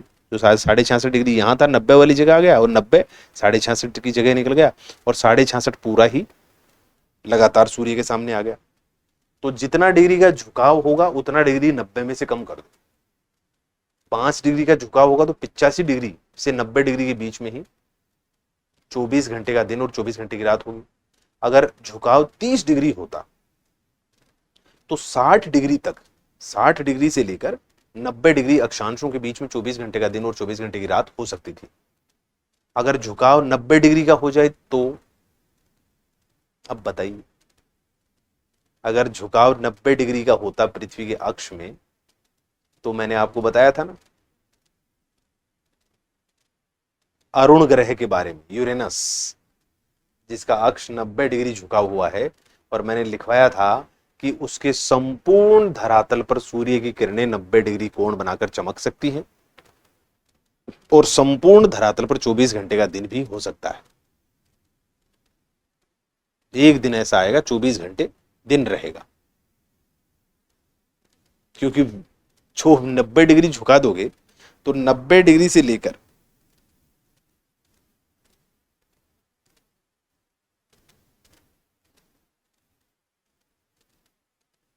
क्या लिखा है इन हब,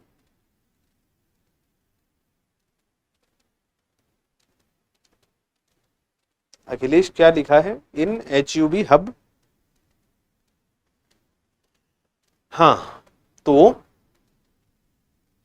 अगर आप 90 डिग्री पृथ्वी के अक्ष को झुका दोगे तो 90 में से 90 माइनस करो, 0, यानी 0 डिग्री से लेकर 90 डिग्री तक सभी जगह 24 घंटे का दिन और 24 घंटे की रात हो सकती थी। ठीक है, तो ये है कॉन्सेप्ट ऋतु परिवर्तन का। इसके बाद आगे बढ़ते हैं और बात करते हैं देशांतर और समय की गणना। लिखिए, देशांतर और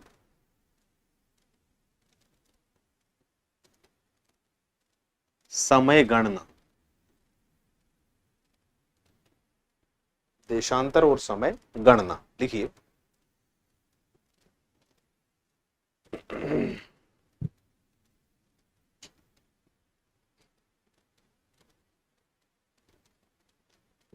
देशांतर और समय की गणना।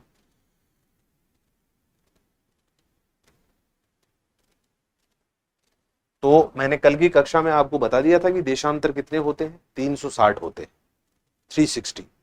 एक बार दोबारा हम डायग्राम बना लेते हैं। अगर ऐसा डायग्राम है, ये पहला देशांतर है जिसका 0 डिग्री नंबर है, तो इससे 1 डिग्री, 2 डिग्री, 3 डिग्री, 4 डिग्री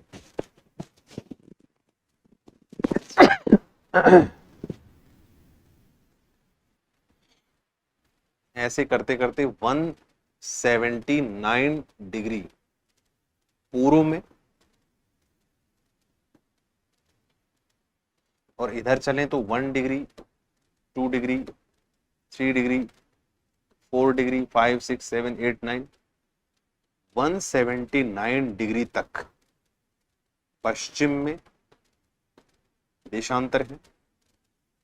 और बिल्कुल 0 डिग्री के पीछे की ओर चले जाएं, पीछे, तो वहां हमें दिखाई देगा 180 डिग्री वाला देशांतर।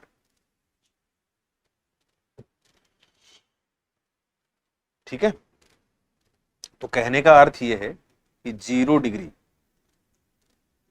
एक देशांतर है, इसके पीछे 180 डिग्री भी एक देशांतर है। 1 डिग्री से 179 डिग्री ईस्ट में 179 देशांतर है, और ऐसे ही 1 डिग्री से 179 डिग्री पश्चिम में ये भी कुल 179 देशांतर है। और कहने का यहाँ टोटल बनेगा टोटल जो बनेगा इनका देशांतरों का वो बनेगा 360। तो देशांतरों की कुल संख्या,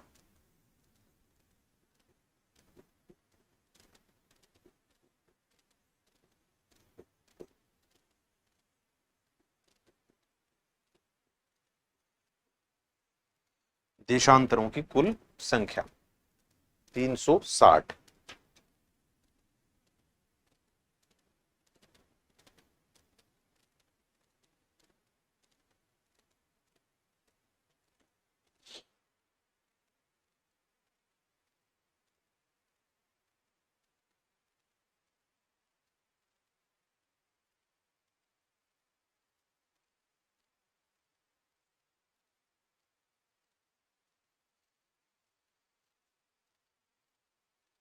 अब अगर हमें देशांतरों की कुल संख्या मिल चुकी है जो कि 360 है, तो हमें एक बात और पता है कि पृथ्वी अपना घूर्णन करती है, पृथ्वी का रोटेशन होता है, और ये रोटेशन कौन सी दिशा से कौन सी दिशा में होता है? पश्चिम से पूर्व की ओर, पश्चिम से पूर्व की ओर, पश्चिम से पूर्व की ओर पृथ्वी अपना घूर्णन करती है। तो कोई भी एक अपना घूर्णन पूरा करता है तो कितना डिग्री का करता है? मैं अगर मेरा एक घूर्णन पूरा करूं, आपके सामने देख रहा हूं, पूरा घूम के फिर से आपके सामने देखना शुरू करता हूं, तो 360 डिग्री घूम गया। अगर मैं इस टेबल के चारों ओर घूमूंगा, जो पोडियम है, तो भी 360 डिग्री घूमूंगा। एक पार्क के चारों ओर चक्कर लगाएंगे तो भी 360 डिग्री घूमेंगे। कोई भी एक पूरा चक्कर कहीं होता है तो 360 डिग्री होता है। तो पृथ्वी भी तो अपना घूर्णन करती है, तो कितना डिग्री घूमेगी? 360। और उसी हिसाब से एक एक डिग्री पर हमने देशांतर बनाए। तो इसका अर्थ यह है कि पृथ्वी का एक घूर्णन 360 डिग्री है और 360 ही हमने देशांतर बनाए। चलिए, ये तो अच्छी बात है। अब पृथ्वी का जो एक घूर्णन होता है,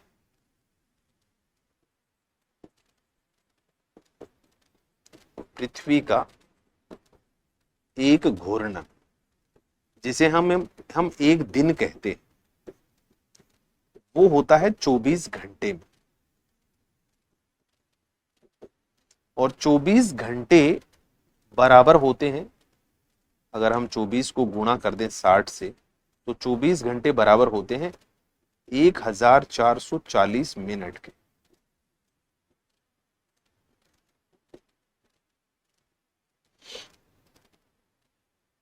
तो आप कहिए कि पृथ्वी का एक घूर्णन यानी एक दिन 24 घंटे में होता है, और एक दिन या एक घूर्णन का अर्थ है 24 घंटे का अर्थ है 1440 मिनट, या बराबर हो सकता है 360 डिग्री घूर्णन।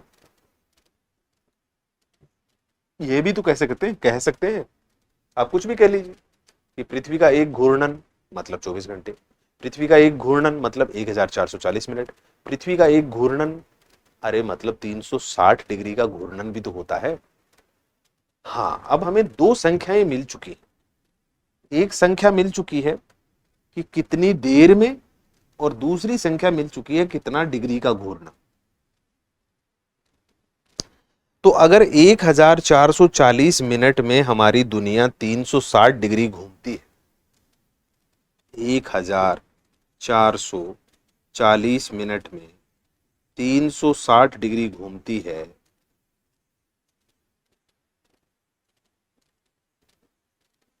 तो इसका अर्थ है एक डिग्री घूर्णन बराबर 4 मिनट। 10 डिग्री घूर्णन बराबर 40 मिनट। 15 डिग्री घूर्णन बराबर 60 मिनट।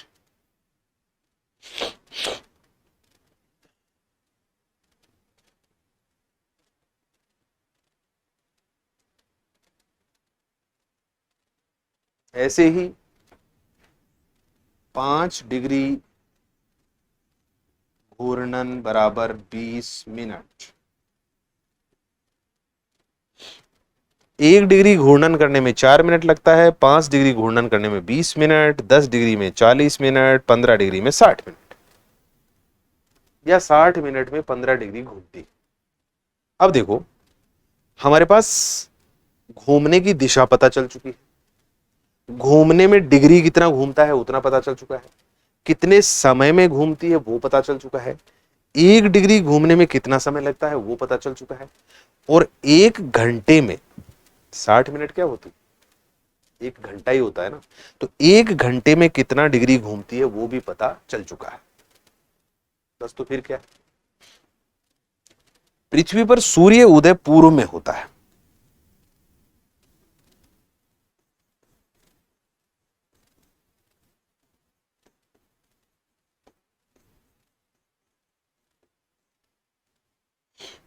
तो सूर्य जो उदय होता है वो पूर्व में होता है, और कोई भी स्थान जो हमसे पूर्व में है, कोई भी स्थान जो हमसे पूर्व में है, जैसे मैं दिल्ली से बात करूं तो दिल्ली से पूर्व में उत्तर प्रदेश का पश्चिमी भाग है, फिर उत्तर प्रदेश का मध्य भाग है, फिर उत्तर प्रदेश का पूर्वी भाग है, फिर बिहार का पश्चिमी भाग है, फिर बिहार का मध्य भाग है, फिर बिहार का पूर्वी भाग है, फिर पश्चिम बंगाल है, फिर बांग्लादेश है, फिर असम है, फिर नागालैंड है, मणिपुर वगैरह है, और फिर म्यांमार है। तो हर किसी जगह के पूर्व में कोई ना कोई जगह तो है, क्योंकि पृथ्वी तो गोल है। तो जो भी स्थान किसी स्थान से पूर्व में है तो याद रखिए उसके यहां सूर्य उदय पहले होगा, दोपहर पहले होगा, शाम पहले होगी, और घड़ी में समय भी ज्यादा बजा हुआ रहेगा, क्योंकि वो अपने सूर्य उदय दोपहर के अनुसार घड़ी चलाएगा, हम हमारे सूर्य उदय और दोपहर के अनुसार घड़ी चलाएंगे। ठीक, तो पूर्वी स्थान पर जो ज्यादा बजा हुआ है हमारे यहाँ कम बजा हुआ है, और हमारे यहाँ जितना बजा है उससे ज्यादा बजा हुआ है उनके यहाँ, क्योंकि उनके यहाँ मैंने कहा पूर्वी स्थान पे पहले सूर्य उदय हुआ, पहले दोपहर हुई, पहले शाम हुई, हमारे यहाँ बाद में हुई, तो हम बाद में घड़ी लेट चलाएंगे, वो पहले चलाएंगे। तो किसी भी स्थान से पूर्व में कोई भी स्थान है तो उसकी घड़ी में ज्यादा बजा हुआ है, और अपने स्थान से कोई भी स्थान पश्चिम में है तो उसकी घड़ी में कम बजा हुआ है। अब बात यह है कि कौन सी जगह कितनी आगे और कितनी पीछे होगी, तो ये इस बात पर आधारित है कि कौन सा स्थान कितना डिग्री देशांतर पर है।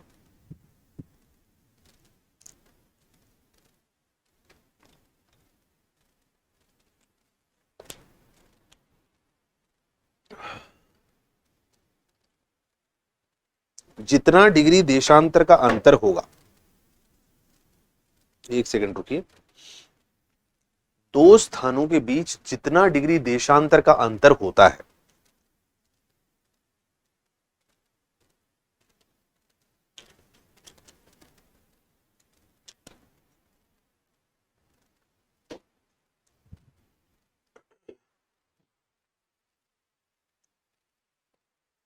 उसके हिसाब से ही उनकी घड़ी के बीच के जो समय का अंतर होगा वो तय होगा। अगर दो जगह की घड़ियां एक दूसरे से 5 डिग्री देशांतर दूर हैं तो 20 मिनट का अंतर होगा, एक ही डिग्री देशांतर दूर है तो 4 ही मिनट का अंतर होगा, 15 डिग्री दूर है पूर्व और पश्चिम में तो 60 मिनट यानी 1 घंटे का अंतर होगा, 30 डिग्री दूर है तो 2 घंटे का अंतर होगा, 45 डिग्री दूर है तो 3 घंटे का अंतर हो जाएगा। ठीक, तो दोनों घड़ी दोनों स्थान एक दूसरे से पूर्व और पश्चिम में कितना डिग्री देशांतर के अंतर पर है, तो देशांतरों का अंतर यह तय करेगा कि उन दोनों घड़ियों के बीच समय का अंतर कितना होगा। अब आगे कौन सी होगी पीछे कौन सी होगी वो तो हम पहले ही बात कर चुके हैं, जो पूर्व में घड़ी होगी वो आगे होगी और पश्चिम में घड़ी होगी उसका समय कम होगा। कितना अंतर होगा वो अंतर तो देशांतर बता देंगे। तो एक घड़ी का समय पता चल गया, पूर्व वाली का पता चला, तो पश्चिम वाली का समय जो अंतर है वो कम करके बता देंगे। और पश्चिम वाली घड़ी का पता चला है और पूर्व वाली का बताना है, तो जितना अंतर है समय का वो इस घड़ी में जोड़कर बता देंगे। ऐसे किसी भी प्रश्न को, किसी भी स्थान को समय की गणना की जा सकती है। जैसे देखिए, एक प्रश्न करते हैं कि हमारी पृथ्वी पर ये 0 डिग्री है, एक स्थान है कुछ 50 डिग्री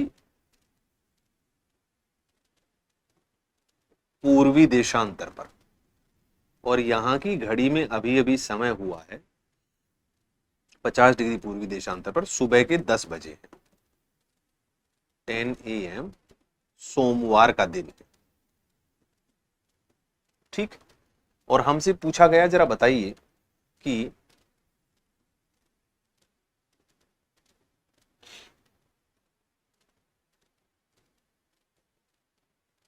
चालीस डिग्री पश्चिमी देशांतर की घड़ी में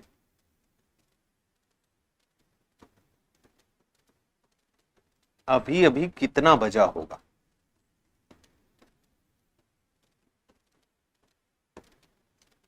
अगर 50 डिग्री पूर्वी देशांतर की घड़ी में अभी अभी सुबह के 10 बजे हैं, सोमवार हुआ है, तो 40 डिग्री पश्चिमी देशांतर की घड़ी में अभी अभी कितना बजा होगा। अगर ऐसा प्रश्न हो तो हमें बहुत ज्यादा तनाव लेने की आवश्यकता नहीं है, बहुत ही आसान है कि इधर 50 डिग्री है 0 डिग्री से, और इधर है कितना 40 डिग्री, तो दोनों जगहों के बीच जो देशांतरों का अंतर है,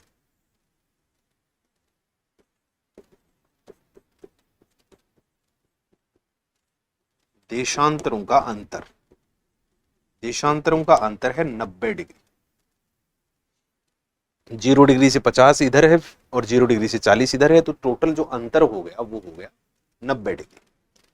तो समय का अंतर कितना है भाई, 90 डिग्री का मतलब 6 घंटे हो गए।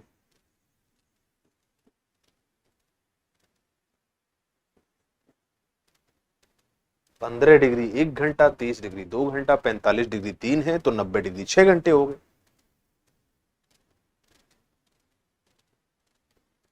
अब पूर्वी जगह का समय बताया और पश्चिमी जगह का समय पूछा, तो जो ये 6 है ना, ये पूर्वी जगह की घड़ी में से पीछे ले जाओ, घड़ी को पीछे घुमाओ, 10 में से 9, 8, 7, 6, 5, 4, वहां तो अभी सुबह के 4 बजे हैं, दिन वही है, तो उत्तर होगा यहां पे आंसर जो बनेगा, उत्तर वो बनेगा 4 AM सोमवार।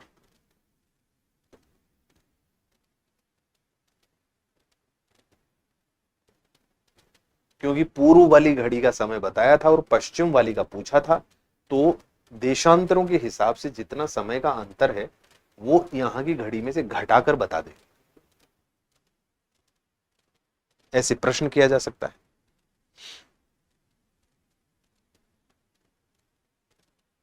ठीक,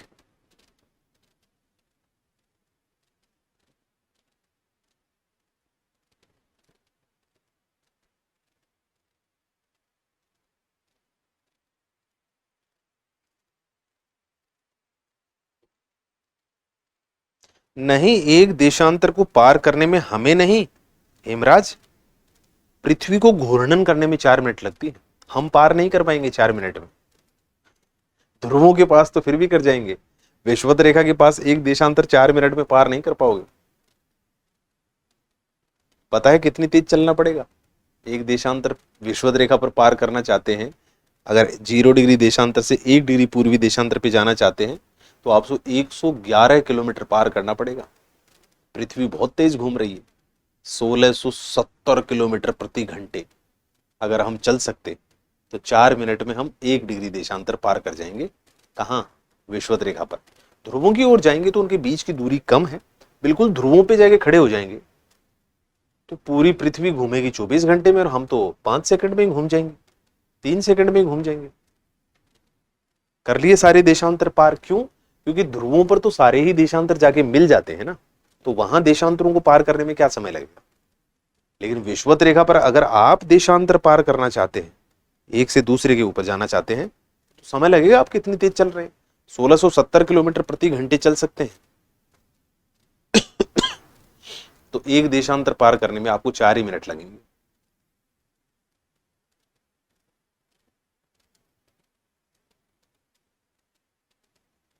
ठीक है, पृथ्वी 4 मिनट में कर लेती। अब ठीक है हेमराज, एक देशांतर को पार करने में 4 मिनट लगती है। हाँ, पृथ्वी को घूर्णन करने में 4 मिनट लगती है। कहीं खुद का मत जोड़ लेना कि हम 4 मिनट में पार कर लेंगे, वो डिपेंड करेगा हम कहां हैं। चलिए एक और प्रश्न करते हैं। अगर हमारी पृथ्वी पर 0 डिग्री एक स्थान, हमारी पृथ्वी पर एक स्थान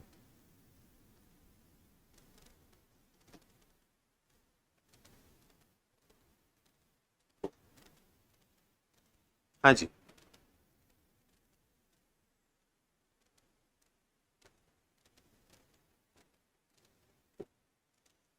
एक स्थान है कुछ 20 डिग्री पूर्वी देशांतर पर,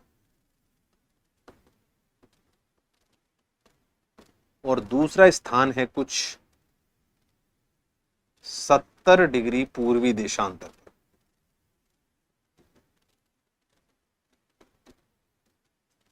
20 डिग्री पूर्वी देशांतर पर समय हुआ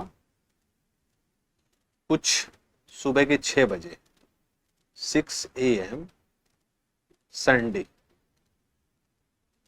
अभी अभी सूर्य निकला है, सूर्य उदय हुआ है। तो बताओ इस डिग्री पर टाइम कितना हो चुका है। अगर ऐसा प्रश्न हो कि 20 डिग्री पूर्वी देशांतर पर अभी अभी सूर्य उदय हुआ है, और सूर्य उदय होते ही उन लोगों ने कहा कि हमारे यहां सुबह के 6 बज गए, तो फिर 70 डिग्री पूर्वी देशांतर पर कितना समय हुआ होगा। तो अब यहां दोनों ही देशांतर पूर्वी देशांतर हैं, हमें इस 0 डिग्री से पश्चिम में जाने की आवश्यकता नहीं। तो अब इन दोनों के बीच का अंतर निकालेंगे, तो हम 70 और 20 के बीच का अंतर निकालेंगे, क्योंकि 0 से 20 तक तो जाना नहीं है, इधर वाले 20 को काउंट नहीं करना ना, 20 से 70 तक जाना। तो 20 से 70 तक जाएंगे तो 50 डिग्री अक्षांश का देशांतर का अंतर हुआ। उस समय तो हम 50 डिग्री इधर गए 0 से, और 40 डिग्री उधर गए, तो टोटल 90 डिग्री का अंतर हो गया। इस बार तो 0 डिग्री से 20 डिग्री तक तो हमें जाना ही नहीं है, 20 डिग्री से 70 डिग्री तक जाना है। इधर ही है दोनों पूर्व में, 20 से 70, तो 50 डिग्री का अंतर हो गया। तो यहां पर अंतर, अगर हम देशांतर का अंतर देखें तो वह है 50 डिग्री, और समय का अंतर देखें, 50 को हम 45 डिग्री प्लस 5 डिग्री भी तो लिख सकते हैं भाई। 45 डिग्री 3 घंटे पूरे पूरे दिखा देगा ना, 15 डिग्री 1 घंटा, 30 डिग्री 2 घंटे, और 45 डिग्री 3 घंटे। तो 15 से भाग जाने वाला नंबर तो एक लिख लेंगे, एक जगह लिख लेंगे, और बचे हुए डिग्री कितने होंगे, 15 से तो कम ही होंगे, क्योंकि 15 का भाग जाएगा तो वो हम लिख देंगे। तो कुल मिलाकर समय का अंतर होगा 3 घंटे और 20 मिनट, ये समय का अंतर हो गया। 50 डिग्री देशांतर का अर्थ क्या हुआ, 3 घंटे और 20 मिनट का अंतर होना। ठीक, 50 डिग्री देशांतर का अर्थ है 3 घंटे और 20 मिनट का अंतर होना, क्योंकि 1 डिग्री देशांतर में 4 मिनट होते हैं, तो 5 में हो गए 20। तो अब देखो हमें, तो दोनों ही पूर्वी हैं, तो अब समय आगे होगा कि पीछे होगा भाई। 0 डिग्री से 20 डिग्री आए और 20 से 70 डिग्री आए और पूर्व में गए तो 70 डिग्री ज्यादा पूर्व में हो गया ना, 20 डिग्री कम पूर्व में, 70 डिग्री उससे भी ज्यादा पूर्व में। 0 डिग्री से दोनों पूर्व में है इसलिए पूर्वी देशांतर लिखा है, लेकिन 20 डिग्री से 70 डिग्री पूर्वी देशांतर पूर्व में है, जबकि 70 डिग्री पूर्वी देशांतर से 20 डिग्री पूर्वी देशांतर पश्चिम में है। तो हमें पश्चिम से पूर्व की तरफ देखना है, तो जो भी समय का अंतर होगा उसको जोड़ देंगे। जोड़ दो जी, सुबह 6 में 7, 8, 9 बज के 20 मिनट।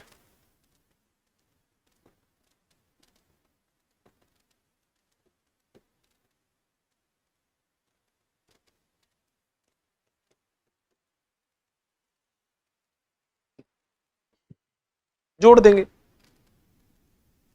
ऐसे प्रश्न का उत्तर बन जाएगा। ठीक,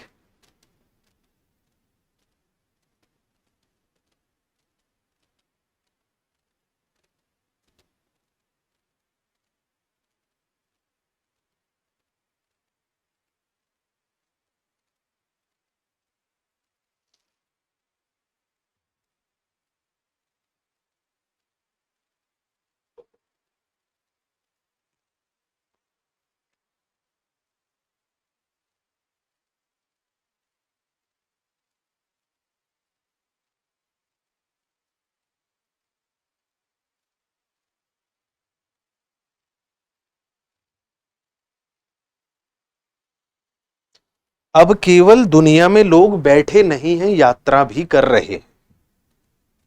कोई भारत से अमेरिका जा रहा है, कोई भारत से ऑस्ट्रेलिया जा रहा है, कोई ऑस्ट्रेलिया से इंग्लैंड जा रहा है, कोई इंग्लैंड से भारत आ रहा है, कोई कनाडा से अफ्रीका जा रहा है, कोई ब्राजील से सऊदी अरब आ रहा है। दुनिया भर में लोग वायु यात्राएं और समुद्री यात्राएं और सड़क पे यात्राएं कर रहे हैं। कोई पूर्व से पश्चिम तो कोई पश्चिम से पूर्व, उत्तर दक्षिण चलने वाले को समय में दिक्कत नहीं। कोई उत्तर की ओर जा रहा है या दक्षिण की ओर जा रहा है, इससे समय में कोई अंतर नहीं आएगा, क्योंकि एक देशांतर पर एक ही समय होता है सभी जगह। एक देशांतर उत्तरी ध्रुव से लेके दक्षिणी ध्रुव तक होगा, सभी जगह एक समान समय होगा। देशांतर बदलने पर ही समय का अंतर आएगा, क्योंकि पृथ्वी पश्चिम से पूर्व घूम रही है, उत्तर से दक्षिण थोड़ी घूम रही है। पश्चिम से पूर्व घूम रही है, तो पश्चिम और पूर्व में जो स्थान है उनमें समय का अंतर आता है। तो अगर एक प्रश्न करें कि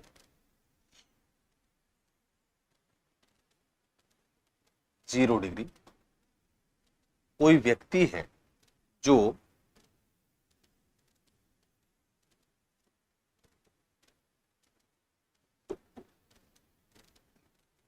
20 डिग्री पूर्वी देशांतर से दोपहर 12 बजे 12 PM, कोई भी दिन है, सोमवार है, वो एक हवाई जहाज पकड़ता है। कुल मिलाकर उसकी यात्रा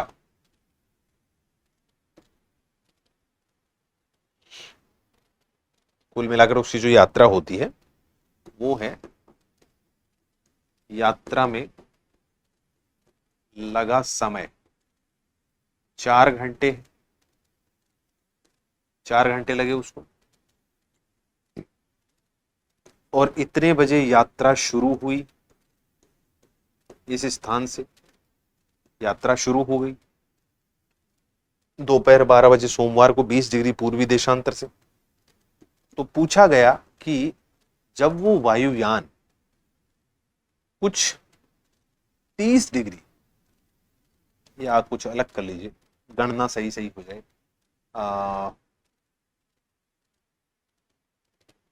40 डिग्री कर लेते हैं, या 15 डिग्री कर लीजिए। 15 डिग्री पश्चिमी देशांतर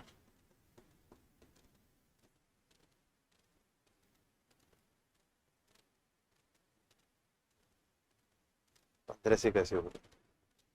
45 तो करो, कम से कम 25 कर लेते हैं। सही सही गणना हो जाए, फालतू में किसी को दिक्कत ना हो शुरू शुरू में, इसलिए मैं नंबर ऐसा ले रहा हूं कि गणना पूरी पूरी हो।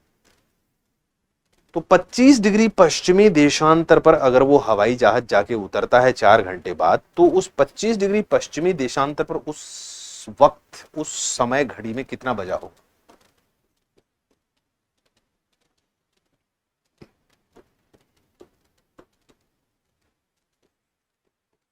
यात्रा समाप्ति पर यहां की घड़ी में समय,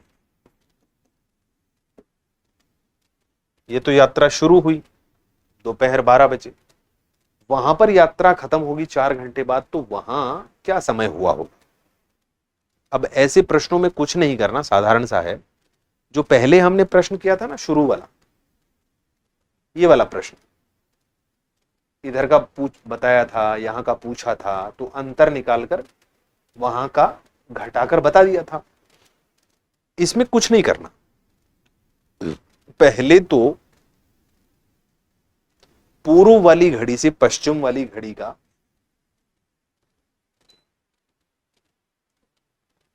समय घटाकर बताना ही है, फिर यात्रा में लगा समय हम जोड़ देंगे।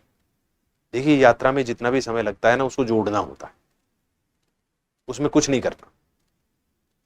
यात्रा में जितना भी समय लगता है उसको जोड़ना ही होता है। तो देखिए, जब यात्रा शुरू हुई 12 बजे, ये 20 डिग्री पूर्वी देशांतर है और ये है 25 डिग्री पश्चिमी देशांतर, तो 20 और 25 हो गए 45, दोनों का अंतर, इधर 20 इधर 25, 45 का अर्थ होता है 3 घंटे का अंतर, ठीक। और 3 घंटे का अंतर मतलब अगर यहां 12 बजे हैं तो अभी यहां पर तो 9 ही बजे, यहां 12 बजे हैं तो यहां तो 9 बजे हैं। यात्रा जब शुरू हुई तब यहां की घड़ी में 9 बजा, लेकिन यात्रा समाप्त होगी 4 घंटे बाद, और जब 4 घंटे बाद यहां यात्रा समाप्त होगी तो 4 घंटे घड़ी तो चलेगी ना, वहां की भी घड़ी चलेगी, यहां की भी घड़ी चलेगी, तो 4 घंटे बाद यहां की घड़ी में तो 4 PM हो जाएगा। 12 बजे चली है प्लेन, और 4 घंटे बाद कितने बजेंगे तो सबको पता है, 4 बज जाएंगे। यहां की घड़ी में कितना बजेगा? यहां की घड़ी में 9 बजा था जब यहां 12 बजा था, तो 4 घंटे बाद कितना बजेगा? 1 बज जाएगा। अंतर तो फिर भी 3 घंटे का ही रहेगा घड़ी, वहां 12 बजा है तो यहां 9 बजा है, और वहां 4 बज गए तो यहां 1 बज गए, अंतर तो हमेशा 3 घंटे का रहेगा। तो ये बनेगा उत्तर कि 1 PM वही सोमवार। तो ये बड़ा विचित्र लगता है, अलग लगता है कि 12 बजे हम चले थे, 4 घंटे चल लिए, और अभी 1 ही बजा है।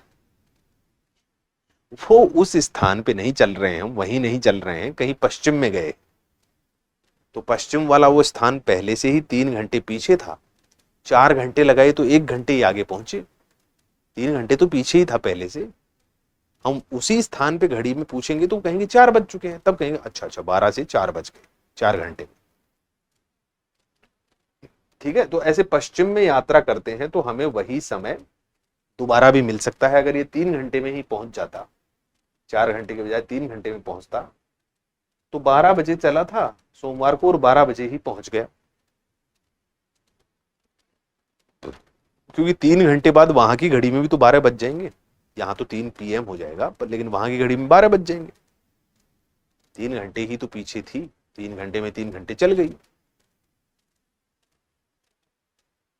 ठीक है, तो इस प्रकार से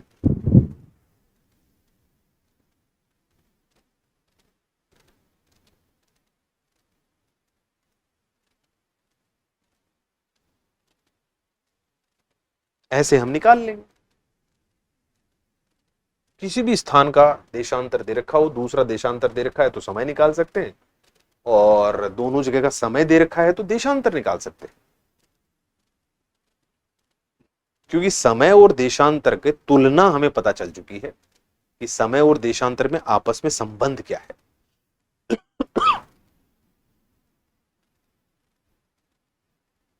ठीक है,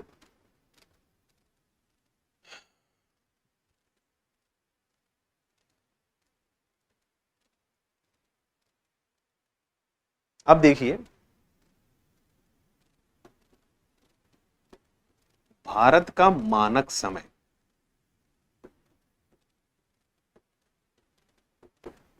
82.5 डिग्री पूर्वी देशांतर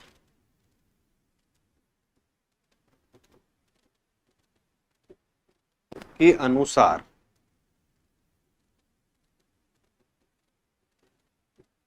बनाया गया है या तय किया गया है। भारत का मानक समय 82.5 डिग्री पूर्वी देशांतर के अनुसार तय किया गया है या बनाया गया है, जिसको इंग्लिश में कहते हैं इंडियन स्टैंडर्ड टाइम।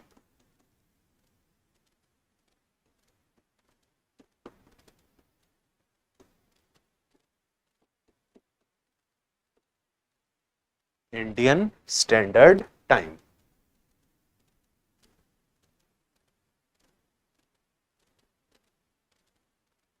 भारत का मानक समय, देखो मानक समय क्या होता है, एक होता है जैसे अभी हम गणना कर रहे थे कि देशांतर देखिए और सूर्य के अनुसार समय का अंतर देख लीजिए। लेकिन अगर ऐसे हर एक देशांतर पर घड़ी का समय बदल देंगे, वास्तव में वैसे तो खैर अंतर तो है ही, लेकिन हम हमारी घड़ियों में भी समय बदलने लग गए हर एक देशांतर के साथ। तब तो एक ही देश अगर 30 डिग्री देशांतर चौड़ा है, 30 घड़ियां चलेंगी वहां, तो 30 अलग अलग घड़ी, समझ में ही नहीं आएगा। कोई अगर 50 किलोमीटर इधर चला गया, 100 किलोमीटर इधर चला गया, फिर घड़ी चेंज करो, कितना किलोमीटर चला गया भैया, फिर निकालो सुई, चेंज बदलो, इसी में लगा रहेगा दुनिया।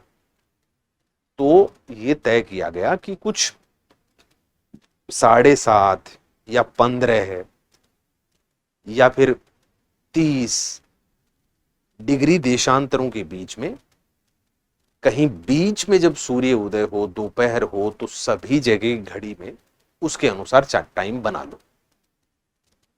उसको कहा गया उस क्षेत्र का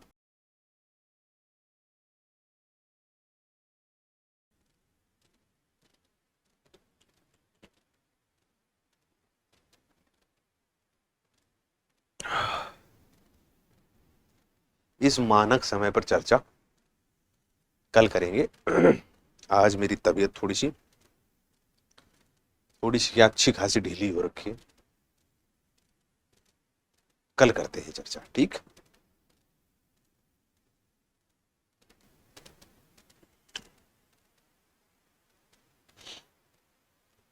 खांस के तो क्या, बट गला थोड़ा सा हैवी हो ही रखा है। तो कल मिलते हैं और कल करते हैं इस भारत के मानक समय पर भी, अंतरराष्ट्रीय तिथि रेखा पर भी चर्चा करेंगे कि वो अंतरराष्ट्रीय तिथि रेखा कहाँ बनाई गई है, और भारत का मानक समय भी कल देखते हैं, ठीक है। तो चलिए आज मेरी ओर से अब आप सभी को शुभ रात्रि, आपका बचा हुआ दिन शुभ हो, पढ़ते रहिए।